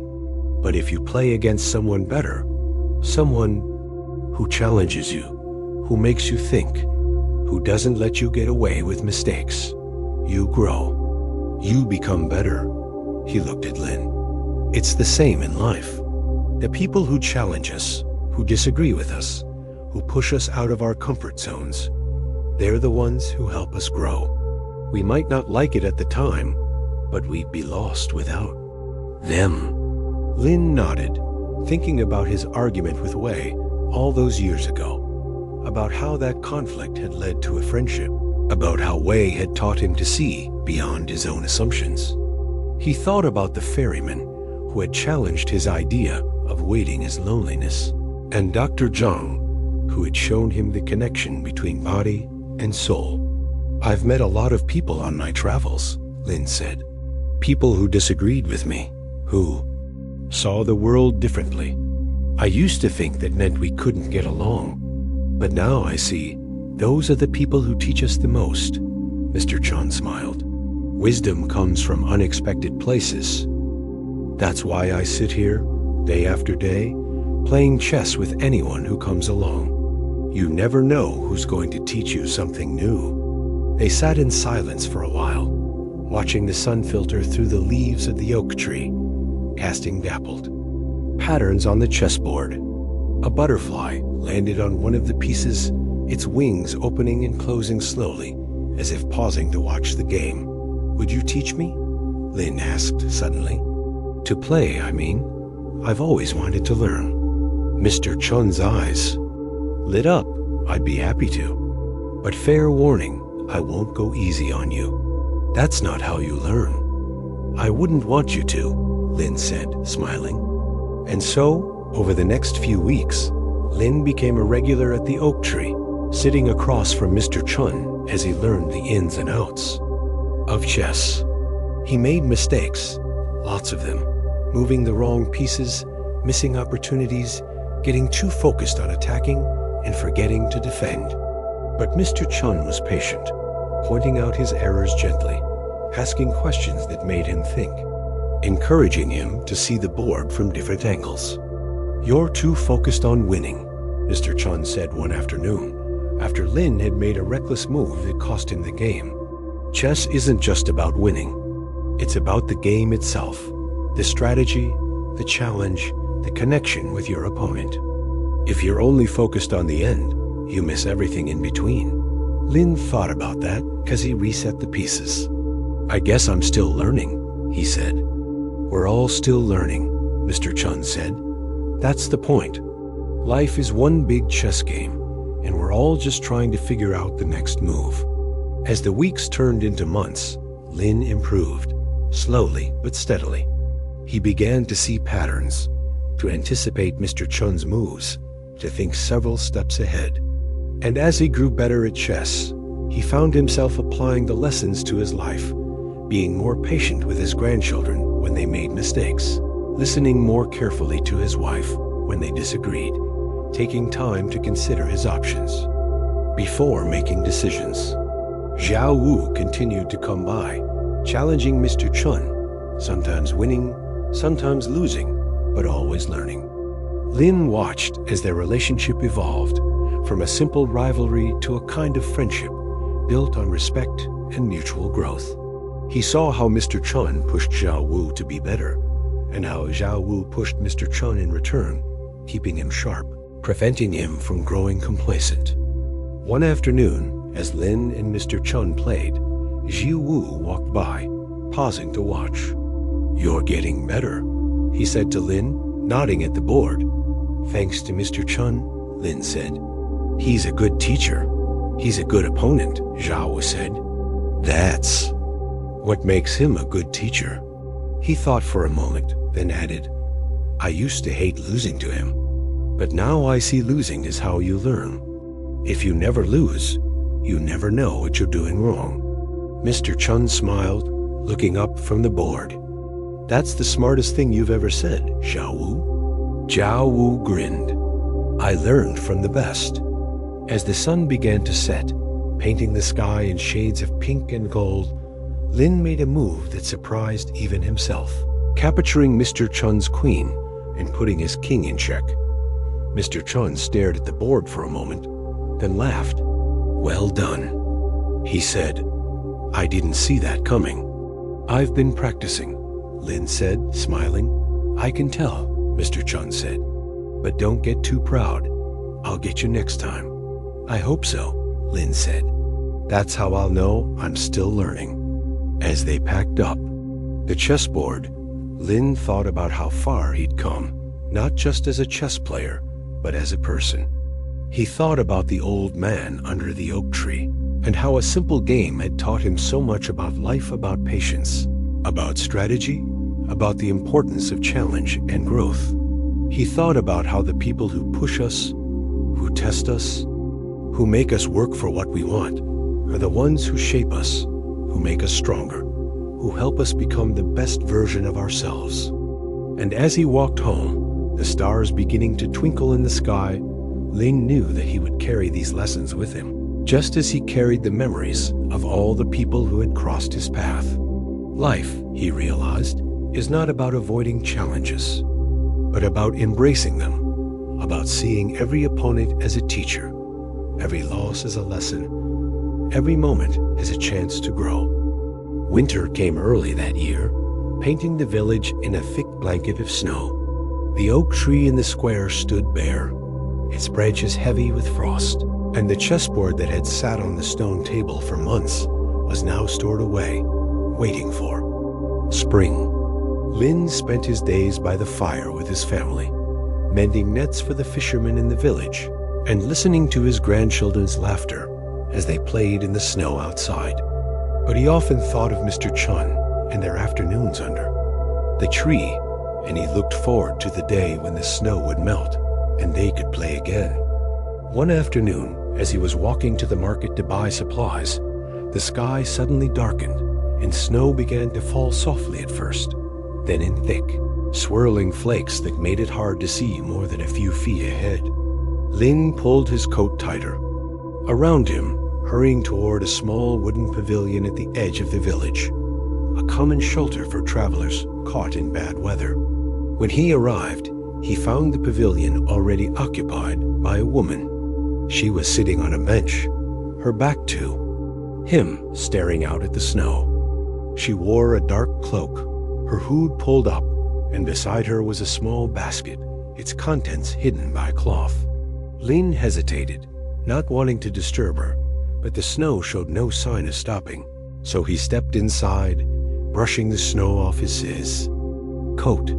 The woman turned, and Lin saw that she was middle-aged, with kind eyes and a face that looked like it had seen its share of joy and sorrow. She smiled politely.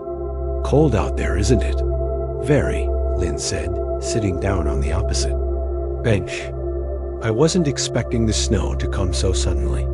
"Neither was I," she said. "I was on my way to visit my sister in the next village, but I think I'll have to wait here until it lets up." She pulled back her hood, revealing a head of dark hair, streaked with gray.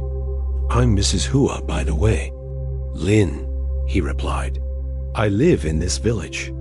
They sat in silence for a while, watching the snow fall, listening to the way it muffled the sounds of the world, making everything feel quiet and still.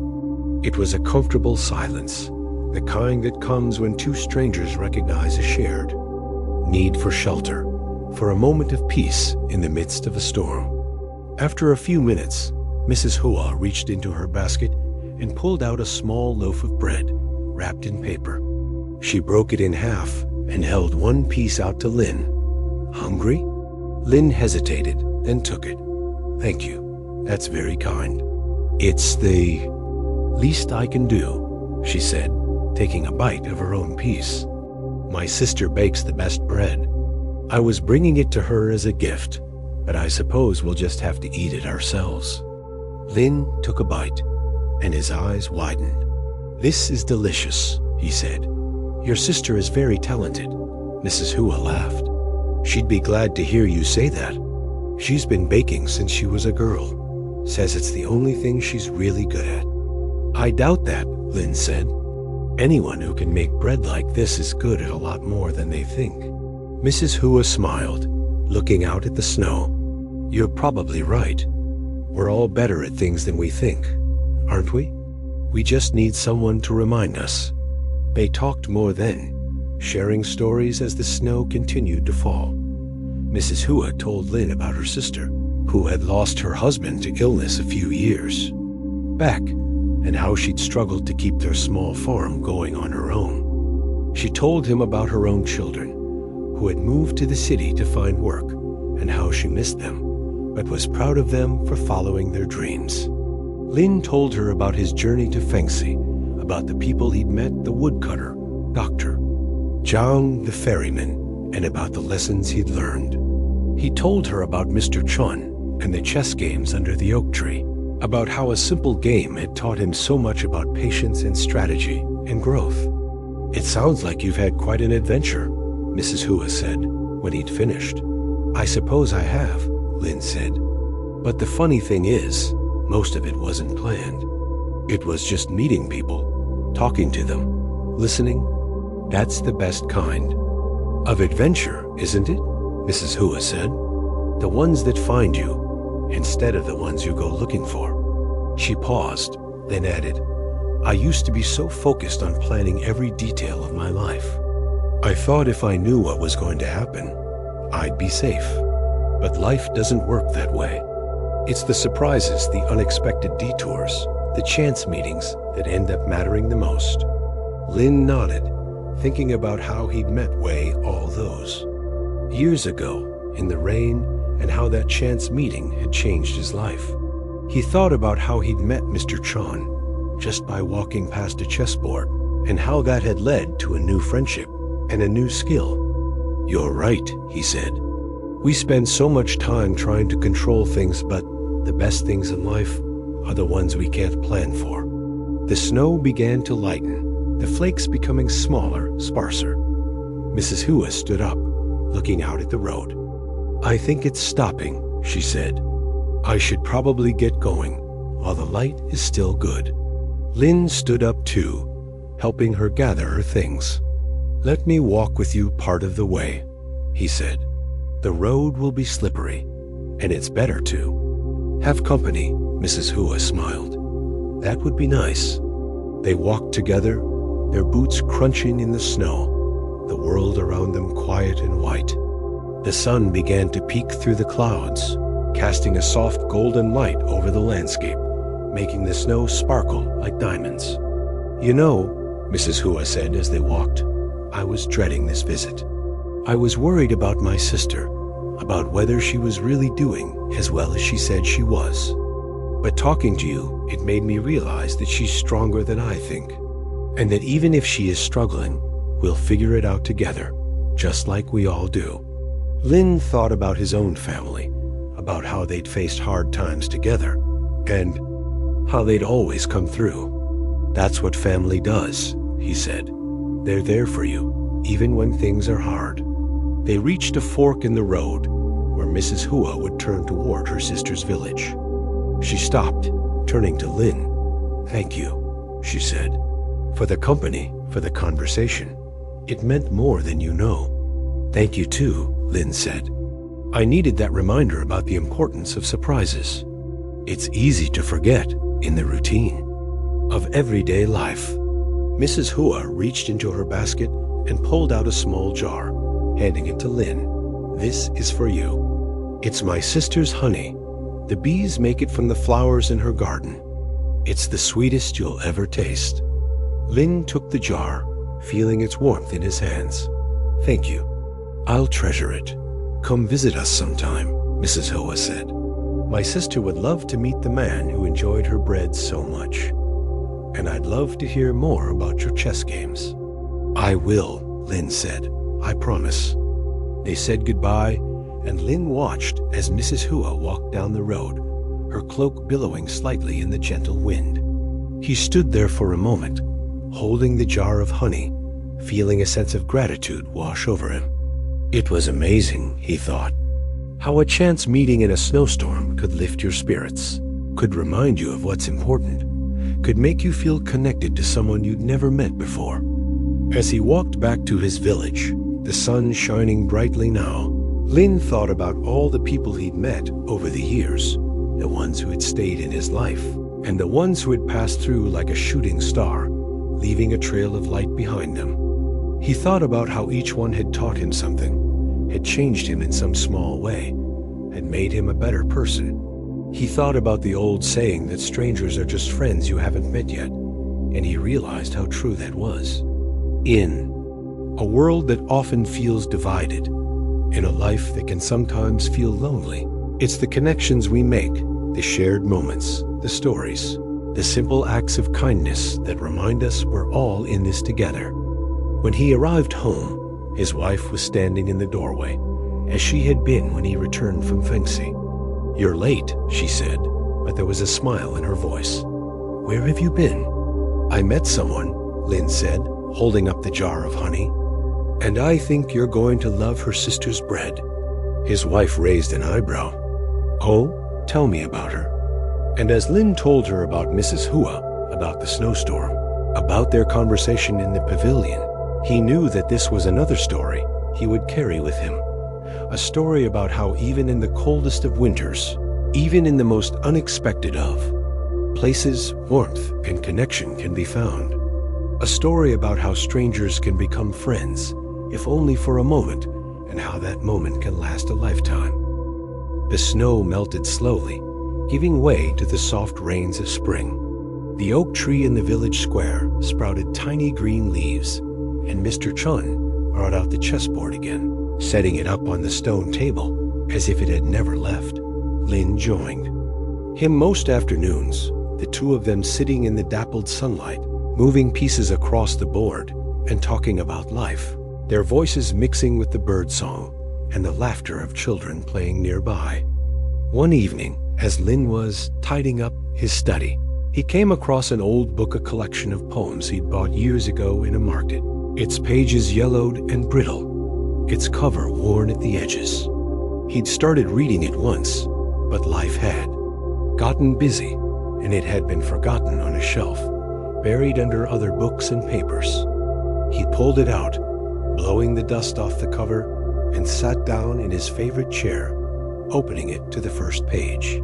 The poems were beautiful, filled with images of nature and love and loss. But what caught Lin's eye was the margin notes, small, neat handwriting in faded ink, commenting on the poems, arguing with the poets, adding thoughts and reflections. They were like a conversation with the person who had read the book before him, a silent dialogue across time. Interesting, Lin murmured to himself, running his finger over a note that said, "This poet understands the pain of missing someone, but he forgets the beauty of the memory." It was a thought he'd had himself many times, and he felt a sudden connection to the stranger who had written those words. Over the next few weeks, Lin read the book every evening, his own notes scribbled in the margins alongside the old ones. He responded to the comments, shared his own thoughts, asked questions he knew would never be answered. It was a strange, wonderful feeling, as if he were talking to a friend, even though he had no idea who they were, or if they were even alive. One night, he came across a poem about a journey, and beside it was a note: "The best part of traveling is not the destination, but the people you meet along the way." Lin smiled, remembering his own journey to Fengxi, and wrote in the margin, "I found that to be true. The people we meet shape us, change us, make the journey worth taking." The next evening, as he opened the book to continue reading, he froze. There, next to his note, was a new comment, in fresh ink, not faded like the others. "I'm glad someone else feels that way. I've spent years traveling, and I've learned that the people are the journey." Lin's heart raced. Someone else had been reading the book, someone who had seen his notes and responded. He looked around, as if expecting the person to be in the room with him, and leaned in, reading the words again. It was a small thing, but it felt like a miracle, like a door opening to a world he'd never known. He wrote back immediately, "Who are you? How did you find this book?" The next night, there was a reply, "Does it matter who I am? We're connected by these words, by these thoughts. That's enough, isn't it?" Lin thought about that. It was true, names and faces didn't matter. What mattered was the connection, the shared understanding, the feeling that he wasn't alone in his thoughts and feelings. He wrote, "You're right. It's enough. Tell me about your travels." And so the conversation continued, night after night. The stranger who signed their notes with a simple "lol" told Lin about their travels across the country, about the mountains they'd climbed, the rivers they'd crossed, the people they'd met. They told stories of an old woman who'd taught them to read the stars, a young boy who'd shared his lunch with them when they were hungry, a musician who'd played a song that made them cry. Lin told El about his life in the village, about his family, about his friends Mr. Chun and his chess games, Mrs. Hua and her sister's bread, Wei and their reunion in the temple. He told them about the lessons he'd learned, about the importance of patience and kindness and connection. "I used to think traveling was about seeing new places," Li wrote one night. "But now I realize it's about seeing new perspectives. It's about learning that there are 1,000 ways to live, 1,000 ways to think, 1,000 ways to love. And none of them are wrong." Lin nodded, thinking about all the people who had shown him new perspectives. The woodcutter with his wisdom. About the forest, Dr. Zhang with his understanding of the body and soul. The ferryman with his lessons on waiting. "We're all teachers," he wrote, "and we're all students. Every person we meet has something to teach us if we're willing to listen. Weeks turned into months, and the conversation in the margins of the book grew longer, richer. Lin looked forward to it every night, the book becoming a treasure, a link to someone he'd never met but felt he knew deeply. He often wondered who L was, old or young, man or woman, near or far, but he respected their wish to remain anonymous. Some connections, he realized, are stronger without the constraints of identity. One evening, as the summer sun began to set, painting the sky in shades of orange and pink, Lin opened the book to find a new note. I'm leaving soon, going to a new place, starting a new journey. I won't be able to read this book anymore, but I'll carry our conversation with me. Thank you for reminding me that connection is possible, even with strangers. Lin felt a pang of sadness, as if he were losing a friend. He wrote back, "Thank you for opening my eyes to the beauty of silent conversations, to the way words can connect us, even when we're apart. I'll miss our talks, but I'll carry them with me too. Wherever you go, whatever you do, remember that. You've touched someone's life mine." He closed the book, feeling a sense of gratitude and loss. It was strange, he thought, how a stranger's words in an old book could mean so much. How a connection formed through ink and paper could feel so real. But then again, he'd learned by now that the most meaningful connections often come in the most unexpected ways. A few days later, Lin was in the village square, talking to Mr. Chun, when a young woman walked by, carrying a book under her arm. As she passed, the book slipped from her hands, falling open on the ground. Lin bent down to pick it up, and his breath caught when he saw the cover. It was the same collection of poems he'd been reading. "I'm so sorry," the woman said, taking the book from him. "I should be more careful." "It's all right," Lin said, smiling. "It's a good book. I've been reading it too." The woman's eyes widened. "Really?" "I found it in a used bookstore in the city. Someone wrote notes in the margins, and I started writing back. It was like having a friend, even though I didn't know who they were." Lin's heart raced. What did they sign their notes with? He asked, barely able to speak. "A simple L," she said. "Why? Do you know who it was?" Lin looked at her, seeing. In her eyes, the same curiosity, the same warmth, the same love of words that he'd felt in the notes. "I think I might," he said. "My name is Lin." The woman smiled, a bright, beautiful smile. Anli, short for Lena. For a moment, neither of them spoke. Then, as if by unspoken agreement, they sat down on a nearby bench, opening the book together, looking at the notes they'd written, recognizing each other's thoughts, their feelings, their souls. "It was you," Lee said, her voice filled with wonder. "All this time, it was you." "It was me," Lin said, smiling. "I can't believe it." They talked for hours, sharing stories of their lives, their travels, their loves and losses. Lin learned that Lee was a teacher, traveling the country to collect stories from rural villages, hoping to write a book about the people she met. Lee learned about Lin's life as a porter, about his family, about the lessons he'd learned from all the people who had crossed his path. As the sun set, Lee closed the book, looking at Lin. "You know, when I started writing in that book, I was lonely. I'd been traveling alone for a long time, and I missed having someone to talk to. Your notes, they made me feel less alone.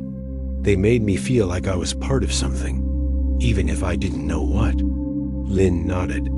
"That's exactly how I felt. It's amazing, isn't it? How words can do that, bridge the gap between strangers, make you feel connected even when we're apart." "It is," Lee said. "But then again, isn't that what stories do?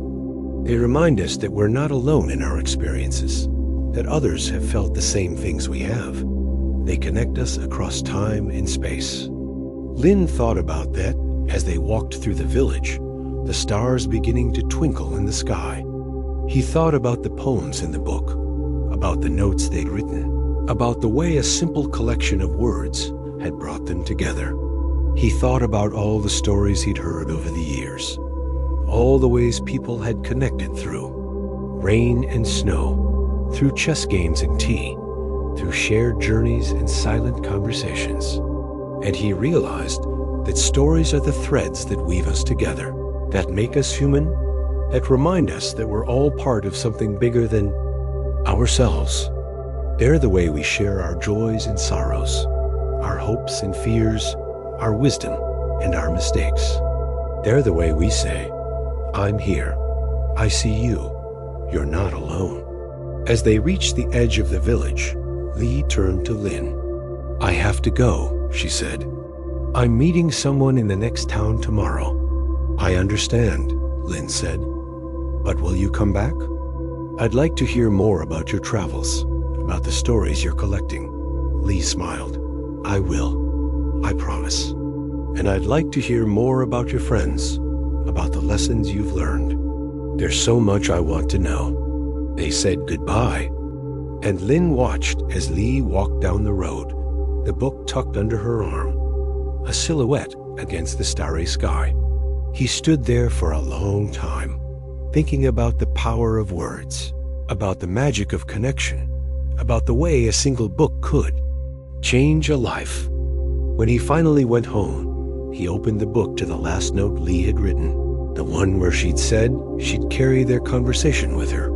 He ran his finger over the words, then closed the book, feeling a sense of peace.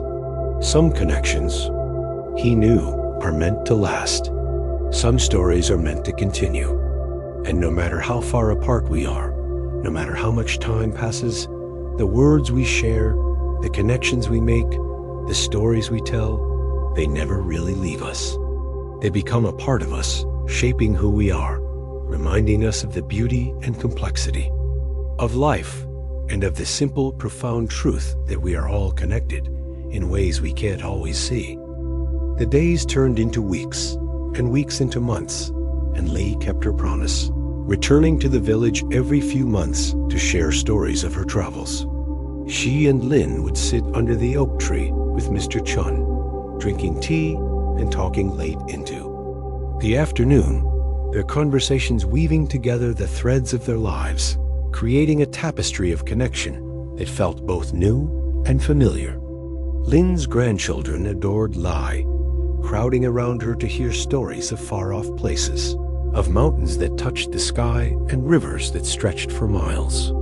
She would laugh, pulling out small gifts she'd brought back, smooth stones from a riverbed, feathers from exotic birds, shells from the coast, and tell them tales of how she'd found them, turning each object into a doorway to a wider world. One autumn afternoon, as the leaves began to turn golden and red, Li arrived in the village looking tired, her eyes heavy with sadness. She sat down with Lin under the oak tree, her hands trembling as she held her teacup. I met an old man on my last journey, she said, her voice quiet. He lived in a small cottage at the foot of a mountain with his young grandson. He was very ill, and he knew he didn't have long to live. Lin nodded, sensing there was more to the story. What happened? The boy's parents died in a flood a few years ago, Li said. It was just him and his grandfather. The old man was worried about what would happen to the boy when he was gone. He had no other family, no one to take care of him. She paused, taking a sip of tea. He asked me to stay, to look after the boy. But I can't, I have to keep traveling to finish my book. But I promised I'd find someone who could help. Someone kind, someone trustworthy. She looked at Lin, her eyes filled with hope. That's why I came here. I think of you, of your family, of the way you've opened your heart to so many people. I know you'd take good care of him. Lin was surprised, but not as much as he thought he would be. He thought about all the people who had come into his life, about the way connections had formed when he least expected them, about the lessons he'd learned about responsibility and kindness. "What's his name?" he asked. "Zhao Yu," Li said. "He's 7 years old.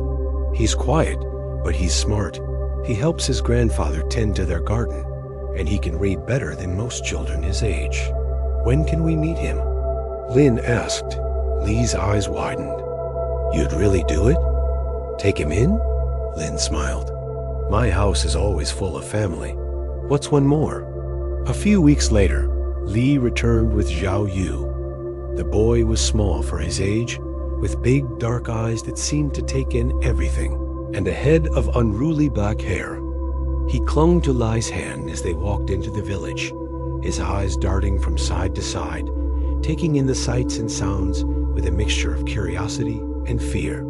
"This is Lin," Li said, kneeling down to look at Zhao Yu. "He's going to take care of you, just like I promised your grandfather.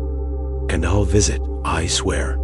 Zhao Yu nodded, but he didn't speak, just looked at Lin with those big eyes, as if trying to decide if he could be trusted. Lin knelt down too, smiling gently. "I know this is scary," he said, "but you're not alone. My family will be your family. You'll have a roof over your head, food to eat, and people who care about you. That's a promise." Zhao Yu hesitated, then slowly let go of Li's hand and reached out to take Lin's, his small fingers wrapping around Lin's rough, calloused ones. It was a small gesture, but it felt like a bridge being built, a connection forming between two souls who had only just met.